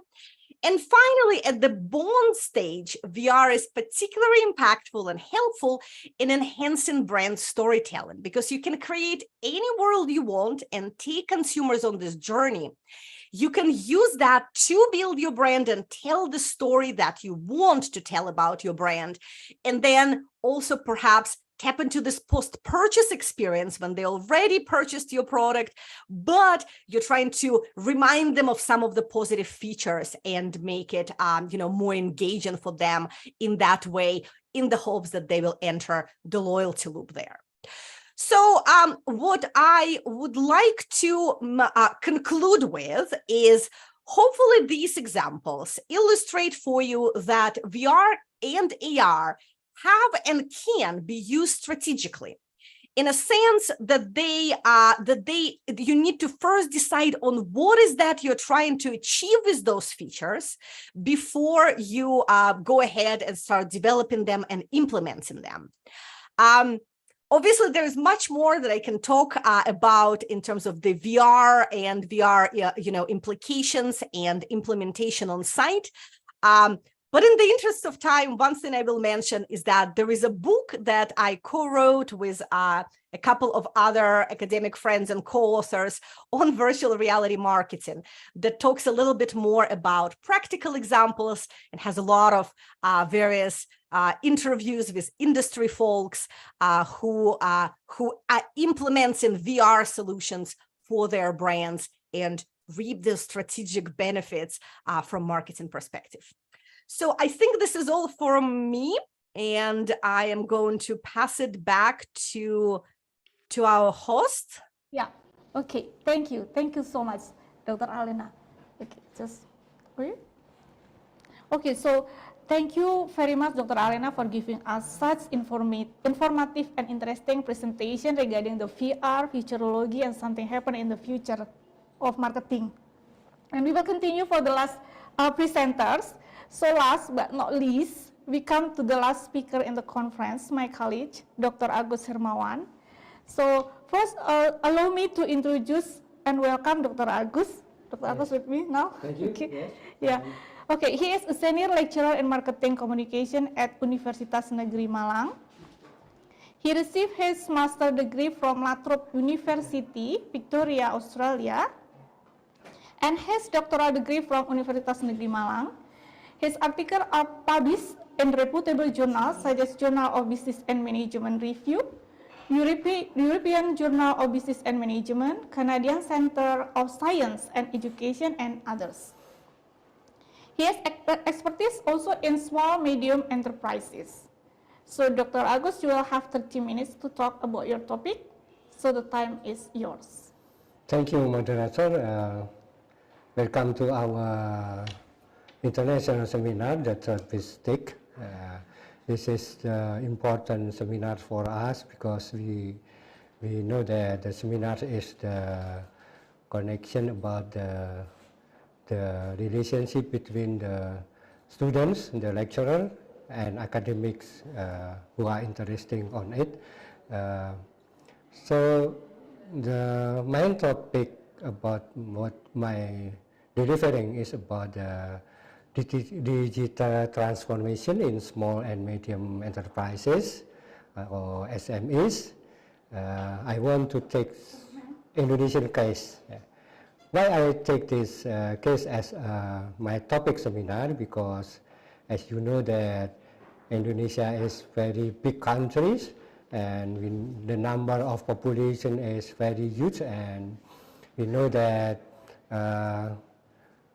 if we look into the numbers of population, more than 227 millions. So this is the big market for our environment actually. There are many investors here, and there are many consumers here who are connecting with each other. They must do the collaboration, the transaction, and so on. So for the first time, I want to insist that my topic is more than the two things what I want to talking about. The first about the theoretical framework of the small business and transformation, digital transformation, and the second we can look the case in Indonesia. What is the situation? What is the environment of SMEs? We call in Indonesia UMKM, usaha mikro, kecil, dan menengah in Indonesian language. This is, as we know that all of the world actually depend on SMEs in the term of doing the business itself. Okay, next slide please. This is the map of Indonesia. We know that the boundaries of Indonesia, Singapore, Malaysia is our neighbors, and also Australia. Australia is the big continent, but if we look into the numbers of population, maybe the population in Indonesia is about 10 times if we compare with Australia. We have 277 million. So this is as my previous saying about that this is the big numbers, the big population, the fourth in the world, I think, and surrounding with the ASEAN countries, Philippines, Cambodia, and Cambodian, Bangkok or Thailand, Malaysia, Singapore, and Philippines. We are actually the biggest countries in ASEAN, associate Southeast Asian countries. We have a collaboration with another countries in ASEAN in terms of course, doing business and connecting in the small world. Why I said that this is small world, because as we know that through the transformation of technology through internet, we can connecting with each other and doing the business each other. Okay, the next slide please. For the first time, I want to deliver about the characteristic of transformation digital technology actually and SMEs. We know that digitalization is converting analog information into digital.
Sorry that maybe we lost the sound because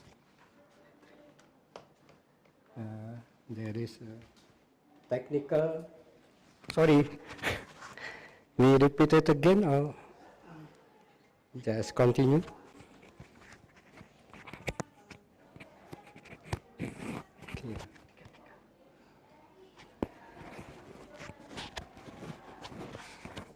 What is it?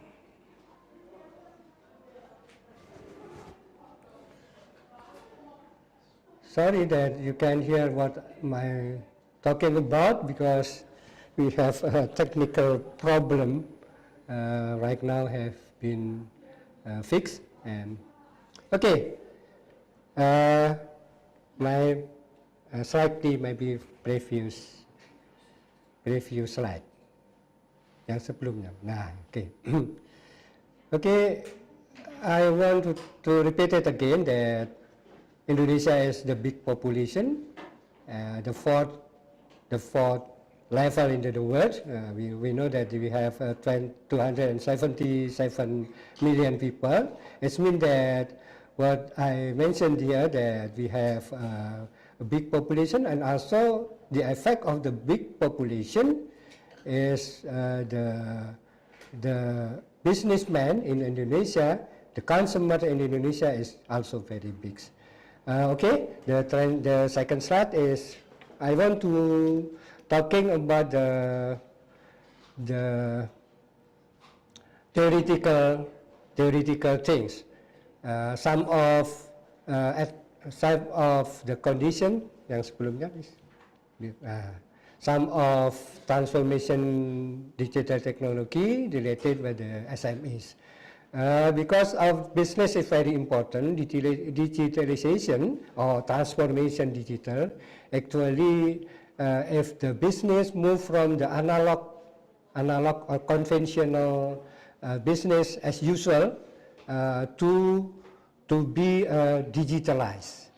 It means that the technology influences the business, and they do the business based on the digital. Small business enterprise, or we know that this is this term in Indonesia, we know as UMKM, usaha kecil dan menengah. Actually, if we look into the world, so 90% of business in the world actually depend on the small business. It is just not Indonesia, but the world. So just 10% or less than that depend on the big business. That's the main issues of the small medium business. And of course, because we do the business until 90%, employment is globally depend on these SMEs. Actually, this digitalization does not just add value to activities normally, but also digitalization involves the internal and external process. Why I said this topic? Because as you know that if there is no awareness about the digitalization for the MSMEs, for the organization itself, as international things, so they will be fail to compete with the other businessmen. The term of digitalization actually interchangeability with the digital transformation, affecting by the ecosystem. So if we move to digitalization, actually we depend on the decision makers of the organization, whether they will take it as a policy, or they just to do as business as usual. The fundamental change process of this, of course, will be impact on the using of digital technology for the company and strategic leverage for the organization, and also radically improve because the culture must be changed, and also the marketing as a tool for connection with the customer also changed because of the digital technology. Next, please. What is advantage of the digital transformation actually? Because SMEs is must implemented the implementation. This is must done by the SMEs. So some of advantage, we know that some of what I insist is here is the first time offering SMEs opportunity to level playing field. They gain a competitiveness and as an advantage, improving efficiency and productivity, because allocated more time to core business, because they just not concerned with traditionally with the traditional way, but also they must to manage the connection with the consumers, with the suppliers more accurately and more independently and more good, and this will be advantage for them. And with the digital transformation, because the youth market will be open and the consumer will be increased, the customer loyalty will be detected by the management of the business. From this occasion, we can improve our profitability and also elaborate or drive our revenue for our growth of company. And Of course, for the management, this will be value proposition for them, especially because they can provide consumer innovative solution by meeting and changing the need of consumers will be smoothly, and the speed of the transaction of the business will be good. And increasing agility and flexibility, of course, because we know that the consumer here can connect it with the businessman directly. And the last one is, of course, SMEs can decrease overall expenditure, because in the long term, especially for the long time, even though the technology itself is very high finance, very risk, but also for the long term, I'm sure that SMEs will decrease their expenditure. Okay, that's the next, please.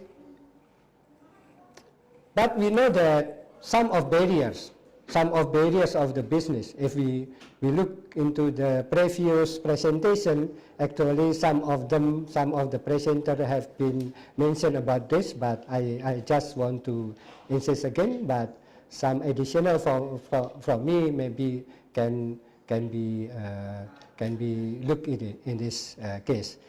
The first one, lack of digital human resources. That's the main problem, because it is the matters not just we have finance, we have budget, we have supporting from government policy, but if the empowerment of the human resource or lack of human resource not supported by the company, it will be the lack of them. And also, of course, human resources is very important. The education, the training, not just about the technology, but also for the tool to connection to marketing and so on.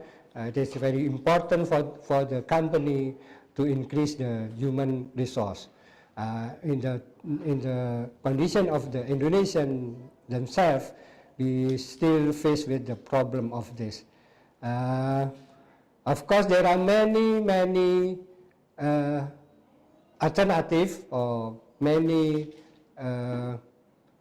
things that the company must decide what the technology platform will be choose.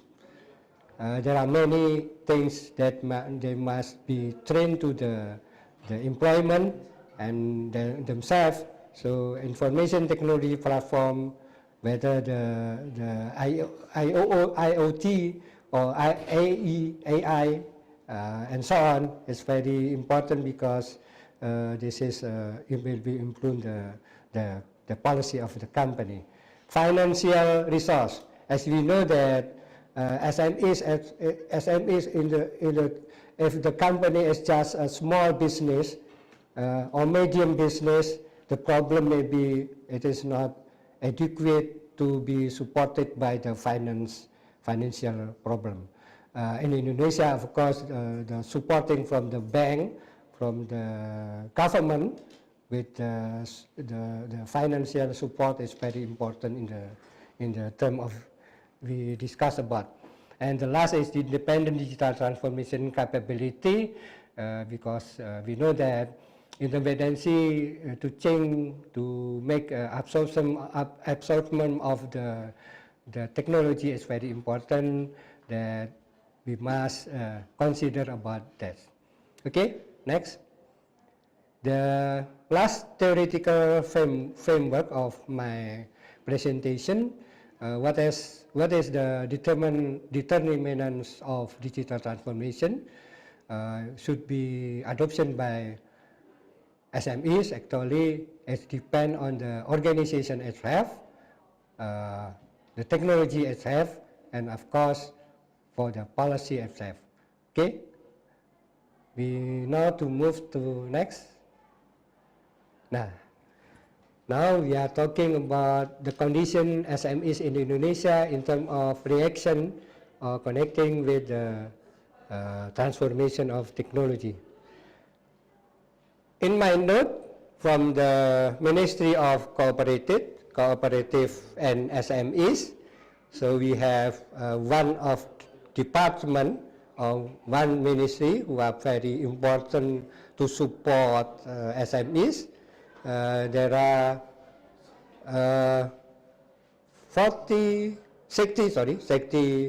more than 64 million units or UMKM or SMEs in Indonesia. So this is the huge number. And we know that approximately, unfortunately, until now, yesterday I tried to trace again the data. I just find that just 21 million or 32% of the total for 64 million SMEs digitalized technology. So they're familiar with the technology of digital. They have implementation the digital technology into the company or the business. So this is still a small number to compare with the total number of the business, SMEs business in Indonesia, unfortunately. But we are still moving to this problem, and the government, as I find, they want to all of the 64 million business will be in implementation of the technology digital until 2030. The target is 60%. Hopefully it will be grabbed. Okay, some actor, the third one is some actors or businessmen who are already mature, mostly of the SMEs is mature business. Generally, the age of the manager 40 years. So actually, because of the age of the businessman, so it impact to the familiar with the technology of business. We hope that the young people, the young generation of Indonesia will be more familiar to compare with the oldest people in the business, because 40 years generally they are doing the business of SMEs. This is very important, I think, that the contribution of gross domestic product in Indonesia, 61% from the SMEs and 90% absorbing 90% of workforce. So this is, if we compare to the international, more than the average of international percentage. If international percentage just 90%, in Indonesia 97%. So what is the issue? The issue for the internal issue in the SMEs, low professionalism, management staff. We need to train them, and we need to elaborate their education. Limited capital and lack access to banking and market. So the role of the banking to deliver, to provide them with the budget is very important. Finance problem is very important. And insufficient technology mastery. This is the theoretically the problem. Licensing, because most of them also the micro, because in Indonesia SMEs not just small but also micro. Minimum wage, this is a problem, especially in the big city. Okay. Wait, next, please. 5 minutes. 5 minutes. Okay. Okay, I will finish it. Okay. So, in terms of Indonesian case, I think that digitalization enable SMEs to manage finance. I hope so, because they can contact, improve, transform business operation. The number of digitalization in Indonesia will be integrated, increased by 26% in 2002, and we hope that it will be increased also for the next time. Even though still 68% have not utilized digital, the government policy, as I know, very concerned about that, and we know that Indonesia right now have built some of the center of information, especially for the Ministry of Information in Indonesia, have built some of the huge number of BTS, what we call BTS, the Center for the Telecommunication in every remote area of Indonesia. So it will be, I think that it will be increase our concern about the SMEs in terms of technology. And the last is we still need because lack of knowledge and skill, we need to educate them. There are many institutions who are involved in this term. Okay, next. Internet users in Indonesia, this is, I show to you that the market is very huge, and also the business from the outside of Indonesia right now, as Pak Zamzami mentioned before, that there are many Malaysian and Singapore actually and China who are right now involved in terms of the building of the business, because we have many youths, and every year they grow and percentage secara persentase more than 1%. Okay, next. The training is product marketing, access to capital, as I mentioned before, cash flow management, finance, that is finance problem, and digital adoption, that's the problem. But product market is very important to link the business with the consumer. Right, next. This is example, some of example. The first one, who are SMEs, have moved from the traditionally pasar santa, from the culinary community center traditional market into the technological market. So they are doing the omni market offline and also online. Next, please. And Maju is from Bank Rakyat Indonesia. Bank Rakyat Indonesia, one of the biggest bank in Indonesia, who provide startup business, link it with the SMEs to support the financial problem of the SMEs. And the last, this is my last slide, please.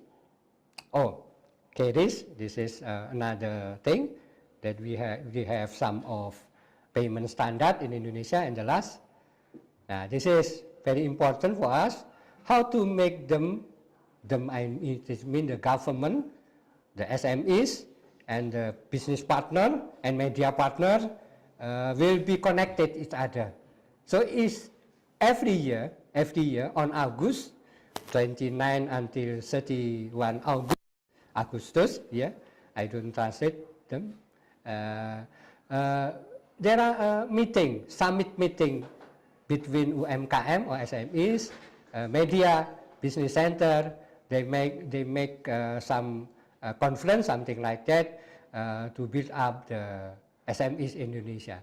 I hope that it will be growing and growing for the business of SMEs or SMEs in Indonesia.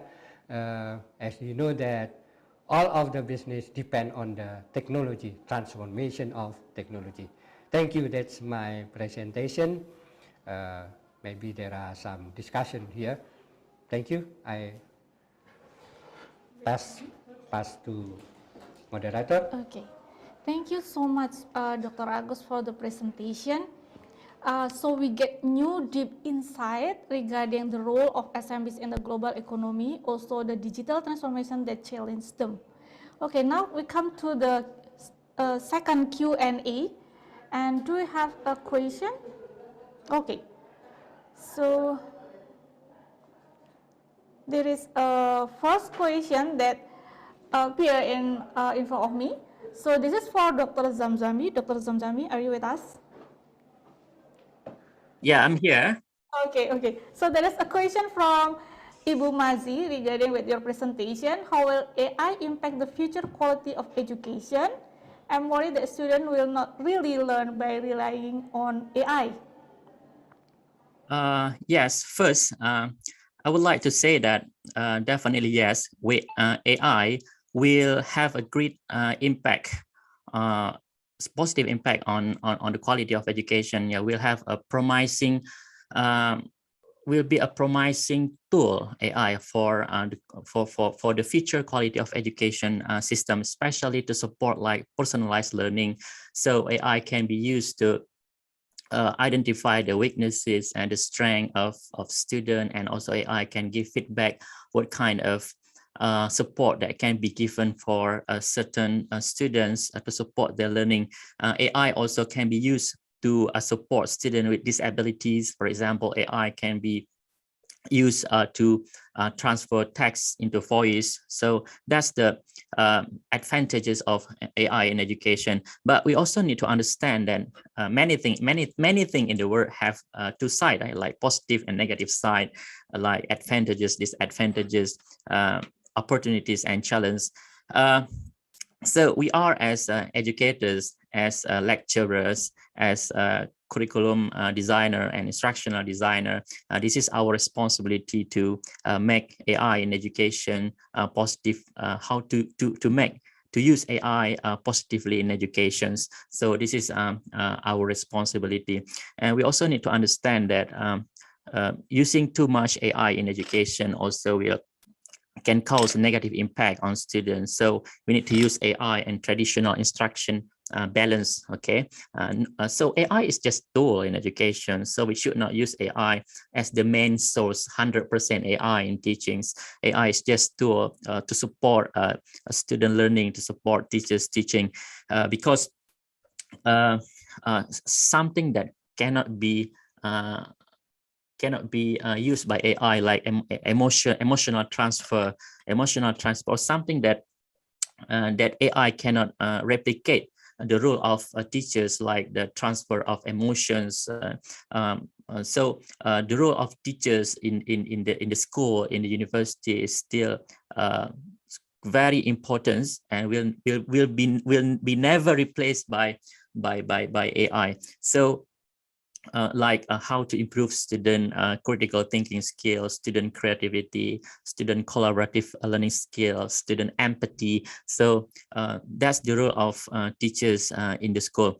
Also, with AI today, this is also the challenge for today's teachers to be more creative in teaching, to be more innovative in teachings, to give something like instruction, assessment that cannot be replicated by AI. Because if just giving a traditional assessment like a writing essay for today's, it's not working, because today student can just use ChatGPT to write essay and then paraphrase and then submit. So this is the challenge for us today as educators. We need to use AI more positively, bring AI into to be more positive, and how to use like assessment to be more authentic assessment. This is the challenge for us, and I think we can do that. Thank you, Dr. Zamzami. Okay, because as a speaker, I think Dr. Alena also is a lecturer. Would you mind to share with us actually how you use AI in your class? Yes, that's a great question. So we had a lot of discussion here at the University of Glasgow, about the AI tools.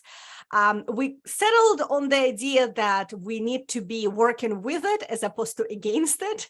Obviously, a logical concern is to which extent our students are relying on AI tools when working on their class assignments. So the general consensus is that as lecturers, we need to be trying to incorporate the AI tools into the assignments from the get-go and get the help of the AI tools, for example, when formulating parts of the assignment. So we can, for example, create an assignment brief, and as part of that, say, as a starting point of your work, this is what you would be, putting as a prompt into the AI tool, and this is the kind of the start of your work, and then you will be building on that, on whatever generative AI returns to you. We also need to constantly remind our students that AI tools are not wholly to be relied on. As an example, they invent non-existent references and non-existent journals that are not don't actually exist in reality.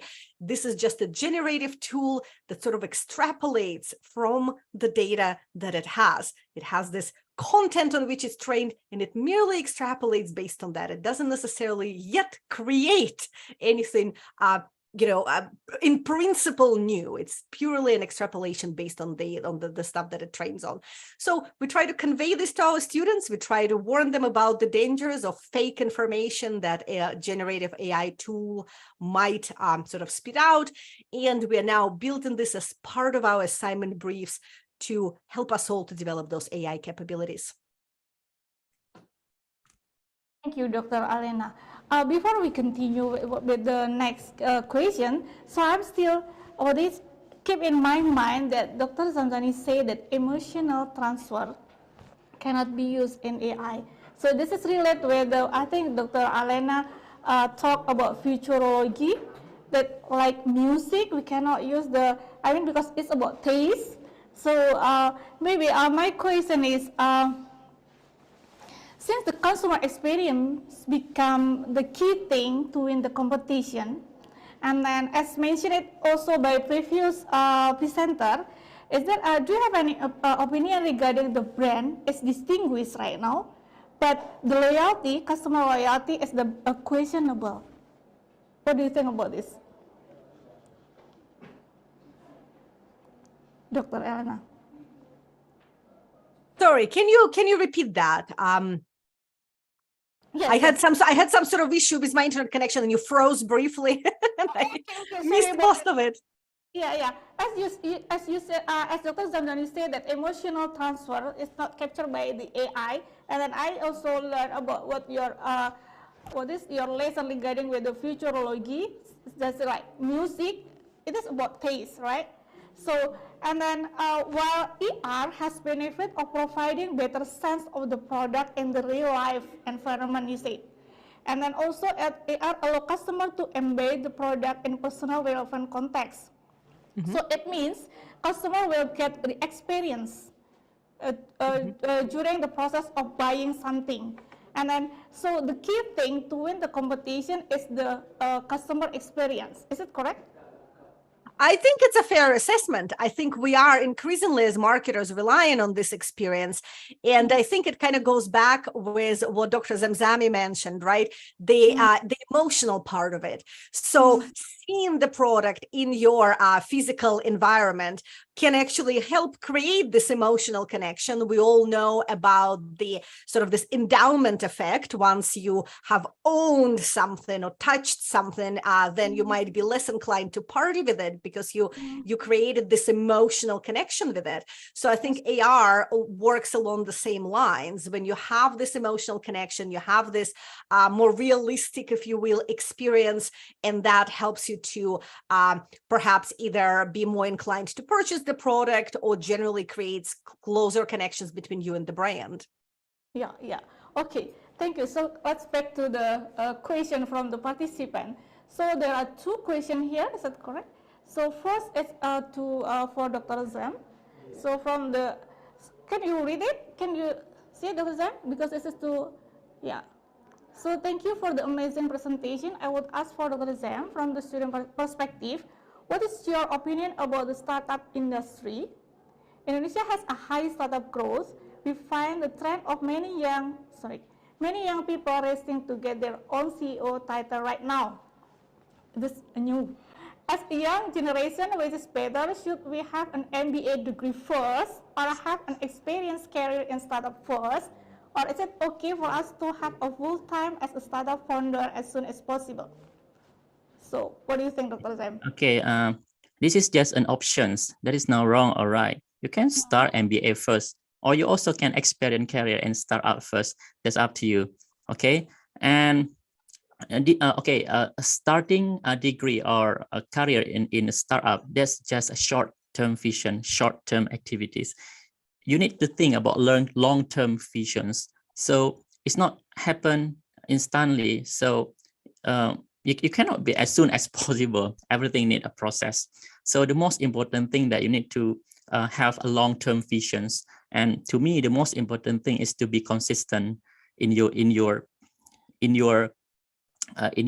career, in your choice. So if you choose MBA, yeah, you also can do that. If you also can start having experience first in your career in a startup, that's also fine.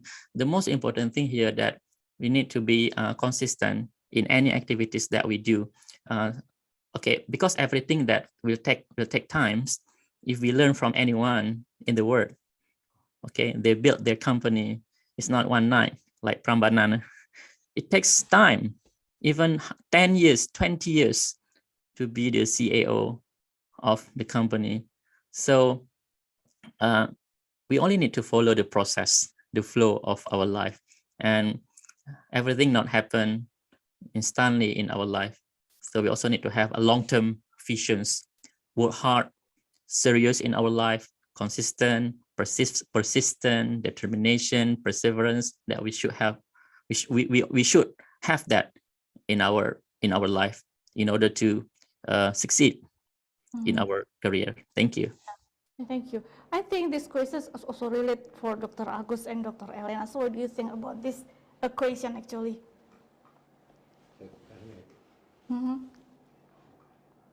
Okay, if we are talking about startup, as I find on some of the case that actually we cannot learn from the successful business, but also for the fails, because the startup, as we know that there are many startups is fail to do the business. Actually, we must learn from the failure. What is the cause of the fail of them? I think business as SMEs maybe must be carefully to do the business. The new idea, the breakthrough is very important, and this is very important to make a business success. But we must know that the startup itself must be looked into the carefully. In terms of technology itself, we know that startup may be full of the technology. We know that in the reality, business in Indonesia especially, right now is still need to be educated by the government, and also the private entity, and this is very important for us to make them to be skilled, and to become to give them the training and something like that. I am very agree that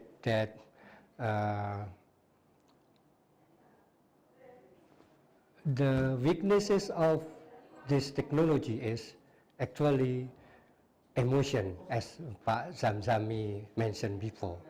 Because if we lose our humanity, even though supported by virtual or AI, of course the consumer can touch and can know the product who want to be buying, to be buy, but they must be realized that they cannot communicate it as a human. So we know that for example, 5.0 society want to increase the participation of human, whoever they are, to be more wise, to become a consumers, or to become producers, or to become marketers, something like that. Thank you. Thank you, Dr. Agus. And then Dr. Anna, will you add some information regarding with the previous question? Yes, absolutely. Well, to answer the previous question about, whether you should go for your education first or for the practical experience first, I think I agree with the prior speakers that there is no necessarily correct order of doing that.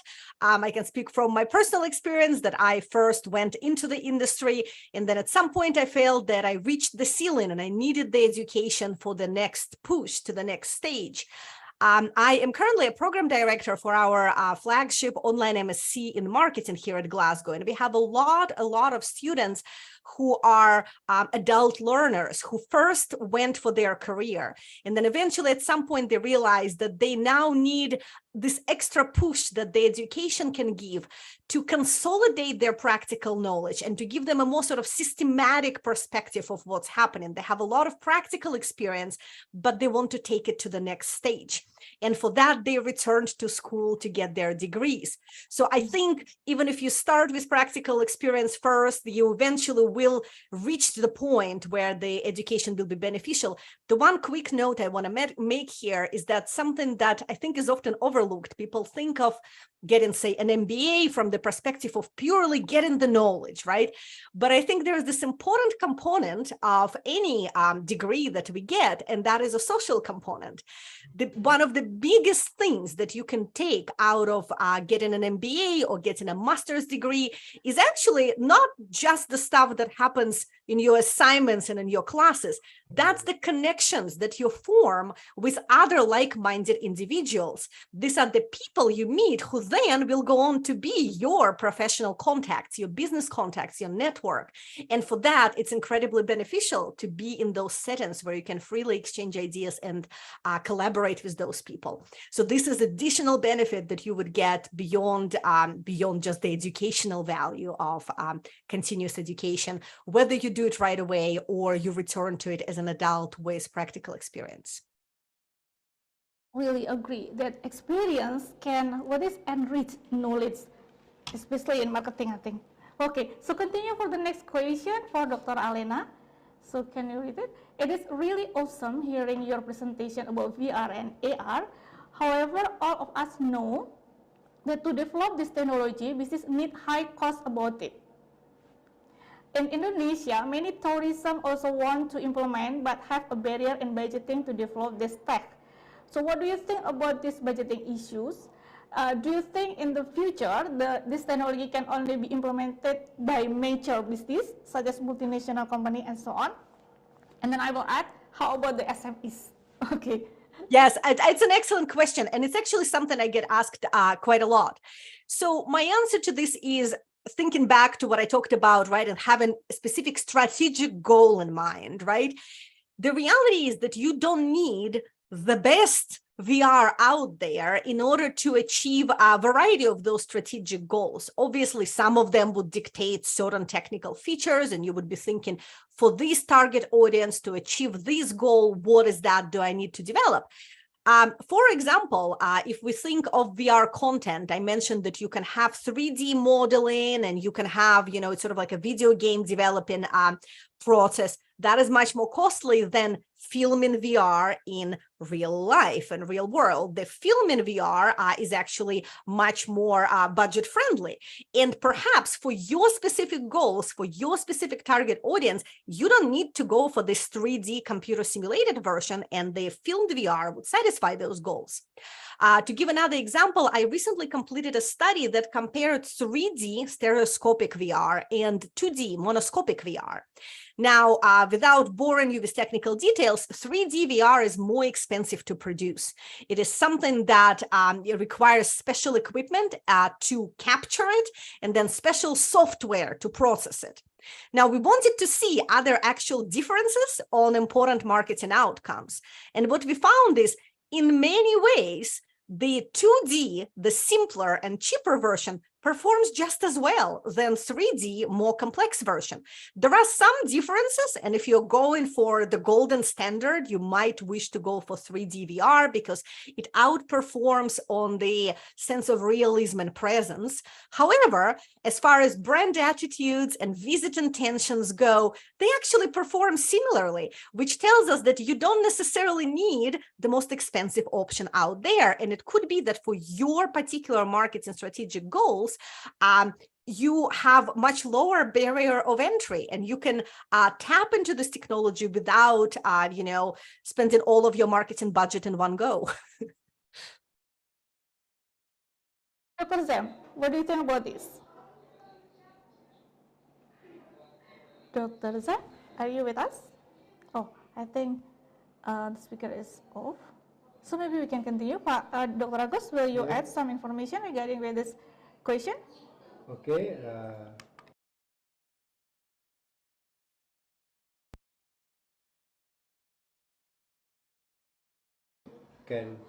Sorry, the speaker is off. Oh, sorry. Everything. Sorry. So will you answer the last question? Okay, I want to answer the last question. Okay. As we know that transformation of digital can improve efficiency, especially for SMEs. And with the efficiency, the question is, it is possible without increasing productivity? I don't think so that efficiency without increasing productivity, because as you know that efficiency is mean that you can at least reduce your financial investment on that, because this is the long-term invention or the long-term invitation. So with the efficiency of the human resource, maybe the impact of the using of the technology, I think if the market is very huge and wider market will be happened, it will be, the productivity will be increased also. So I think the efficiency will be impact on the productivity. It is not true that without efficiency cannot improve the productivity, because as you know that for the company itself, with the improved efficiency, actually they can make the employee may be efficient. The resources will be better, because the knowledge, the knowledge and the skill of the employee will be increased, and automatically it will increasing the productivity.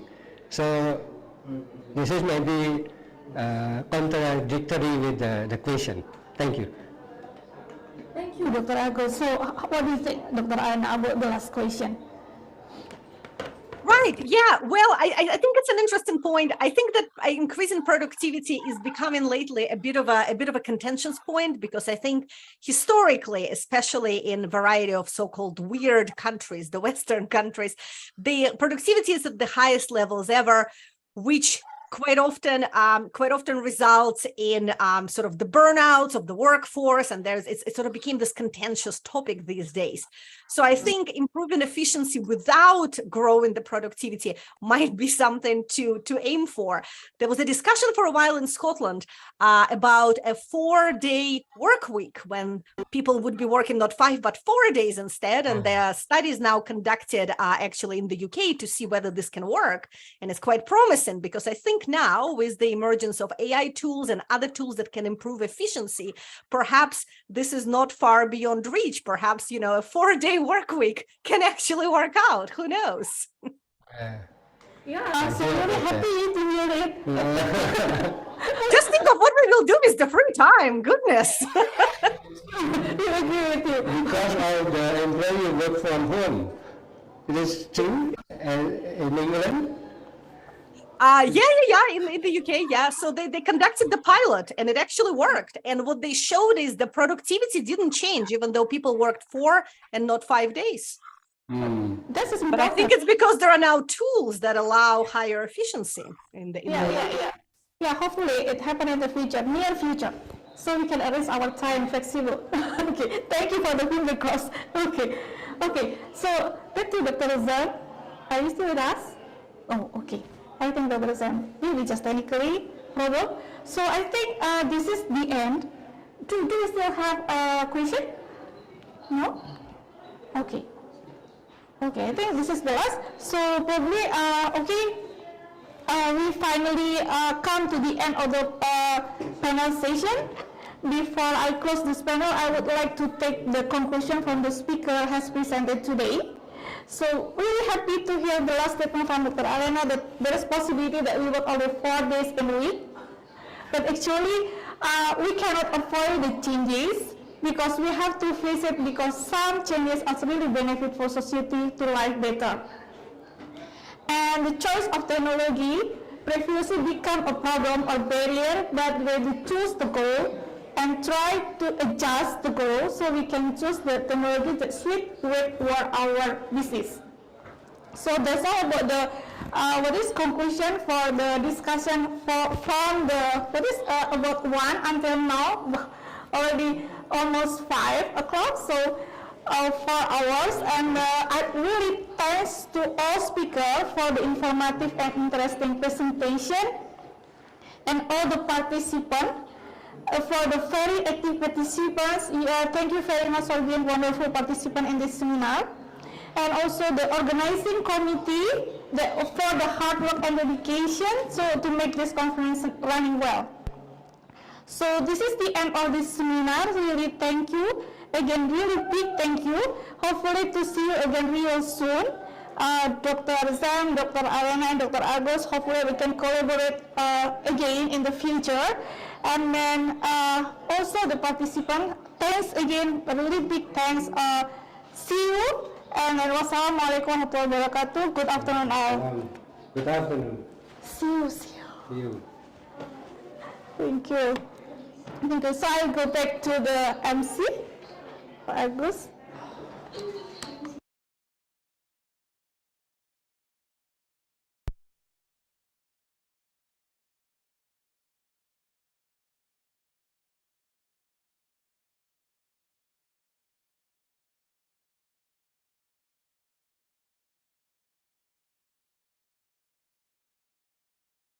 Back to you.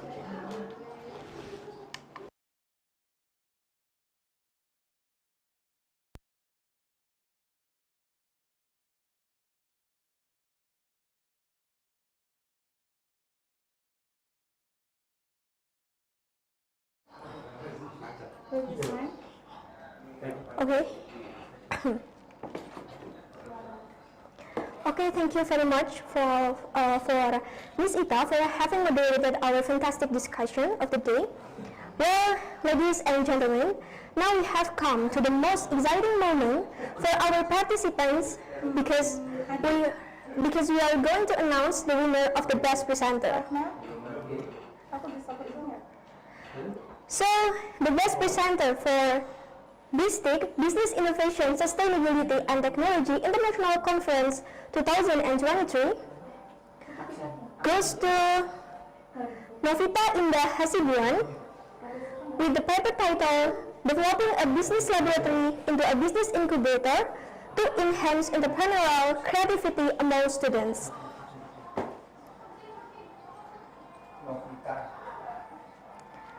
So congratulations for Ms. Novita, become the winner of Best Presenter Bistic 2023. Ladies and gentlemen, before we end our agenda, please fill the attendance form, and the link have been sent in the chat Zoom. Well, we are already at the end of our event, Bistic 2023. We would like to thank to all of our keynote speakers, reviewers, presenters, and participants for your massive support in Bistic 2023. On behalf of the organizing committee, I would like to sincerely apologize for any inconvenience you may experience during this conference. Thank you very much and see you in the next Bistic 2024. Wassalamualaikum warahmatullahi wabarakatuh.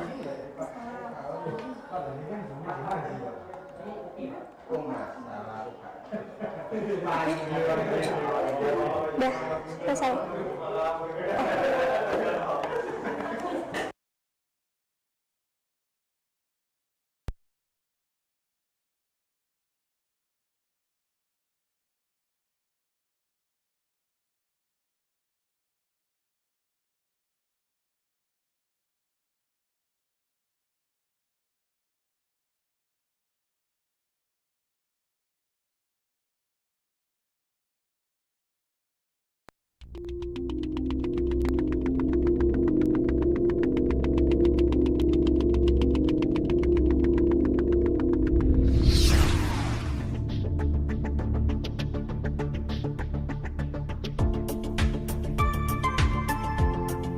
Globalisasi menjadi tantangan sekaligus peluang dalam perguruan tinggi untuk mengasah inovasi. Didaulat sebagai kota pendidikan, Kota Malang menjadi rumah bagi gigihnya cita anak bangsa. Ragam asa keilmuan berpadu harmonis dalam semangat pembaruan. Salah satu garda terdepan dalam pengembangan potensi insani termasuk pendidikan. UM memiliki jati diri yang diwujudkan dalam simbol verbal The Learning University. Jati diri ini mengandung dua pemaknaan besar. Pertama, UM sebagai institusi secara terus-menerus belajar dan menjadi sumber belajar untuk meningkatkan diri. Kedua, semua sivitas UM harus berjiwa belajar dengan berbagai inovasi yang diciptakan dan dilaksanakan. Pengembangan dan penciptaan lingkungan belajar menjadi karakteristik utama pengembangan kampus UM. Pengembangan berbagai komponen sistem di UM dijiwai oleh belajar di berbagai sektor dan tataran. Visi UM menjadikan perguruan tinggi unggul dan rujukan bidang kependidikan, ilmu pengetahuan, teknologi, dan humaniora. Visi UM tersebut dapat dicapai dengan melaksanakan 4 misi UM berikut, yakni menyelenggarakan pendidikan dan pembelajaran di perguruan tinggi yang berpusat pada peserta didik, menggunakan pendekatan pembelajaran yang efektif, dan mengoptimalkan pemanfaatan teknologi. Menyelenggarakan penelitian dalam ilmu kependidikan, ilmu pengetahuan, teknologi, ilmu sosial budaya, seni, dan olahraga yang temuannya bermanfaat bagi pengembangan ilmu dan kesejahteraan masyarakat. Menyelenggarakan pengabdian kepada masyarakat yang berorientasi pada pemberdayaan masyarakat melalui penerapan ilmu kependidikan, ilmu pengetahuan, teknologi, ilmu sosial budaya, seni, dan olahraga. Serta menyelenggarakan tata pamong perguruan tinggi yang otonom, akuntabel, dan transparan yang menjamin peningkatan kualitas berkelanjutan. Berdiri sejak 18 Oktober 1954, UM lahir dengan nama Perguruan Tinggi Pendidikan Guru atau PTPG. Kemudian, PTPG mengalami perubahan nama pada tahun 1957 menjadi Fakultas Keguruan Ilmu Pendidikan atau FKIP dan menjadi Institut Keguruan dan Ilmu Pendidikan atau IKIP pada tahun 1963. Menjelang genap 5 dekade atau pada tahun 1999, transformasi dilakukan kembali dengan menjadi Universitas Negeri Malang yang dikenal hingga saat ini. UM telah mengokohkan diri sebagai salah satu bagian dari 12 lembaga perguruan tinggi kependidikan dan termasuk dalam 15 kampus terbaik di Indonesia. Melalui jenjang diploma hingga doktoral, UM berkomitmen menciptakan insan yang berdedikasi pada dunia pendidikan. UM hadir untuk menyelaraskan pendidikan dengan konteks kampus merdeka, merdeka belajar. Mahasiswa UM tersebar dalam berbagai program pendidikan berkualitas dan bereputasi tinggi. Selain mahasiswa reguler, UM juga menerima mahasiswa luar negeri sebagai langkah melebarkan kiprah dalam dunia pendidikan internasional. UM menerapkan kurikulum transdisipliner dan kurikulum berbasis kehidupan life-based learning. UM juga mewadahi pengembangan diri dan prestasi sesuai bakat dan minat mahasiswa melalui 34 UKM yang terbagi menjadi kelompok penalaran, kesenian, olahraga, kesejahteraan, kerohanian, dan minat khusus. UM senantiasa terus berupaya menyediakan pembelajaran yang berkualitas, mengembangkan pengetahuan ilmiah, dan produk-produk teknologi di tingkat internasional. Melalui visi dan misi yang telah ditetapkan, UM mengabdikan diri untuk menjadi rujukan dan unggulan dalam inovasi pembelajaran atau Excellence in Learning Innovation. UM terus memerankan diri sebagai sumber belajar, tempat belajar, dan inspirator pembelajaran bagi generasi muda. Bersama UM, kami belajar dan mengabdi untuk negeri, memberikan kontribusi, gagasan inovatif, dan karya nyata. Universitas Negeri Malang, Excellence in Learning Innovation.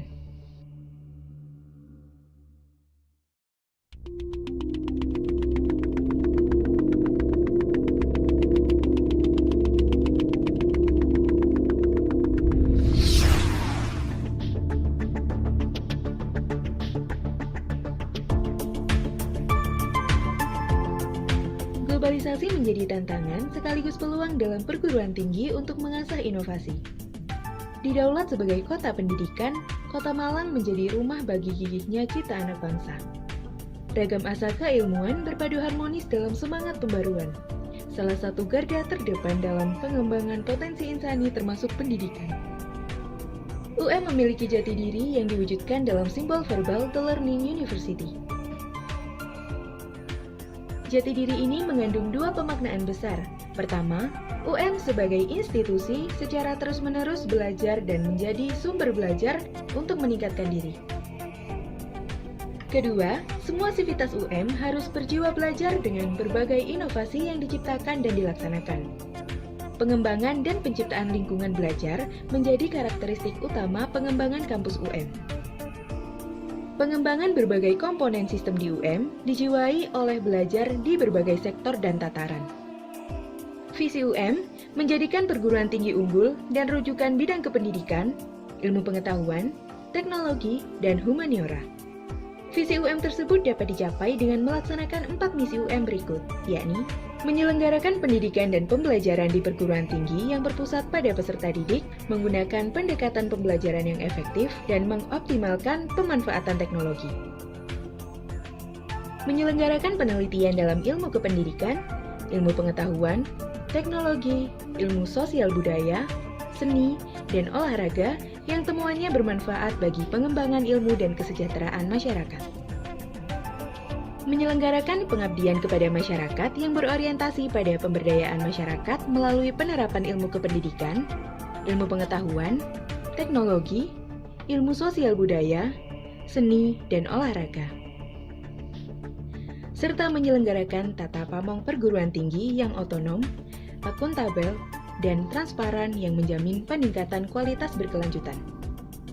Berdiri sejak 18 Oktober 1954, UM lahir dengan nama Perguruan Tinggi Pendidikan Guru atau PTPG.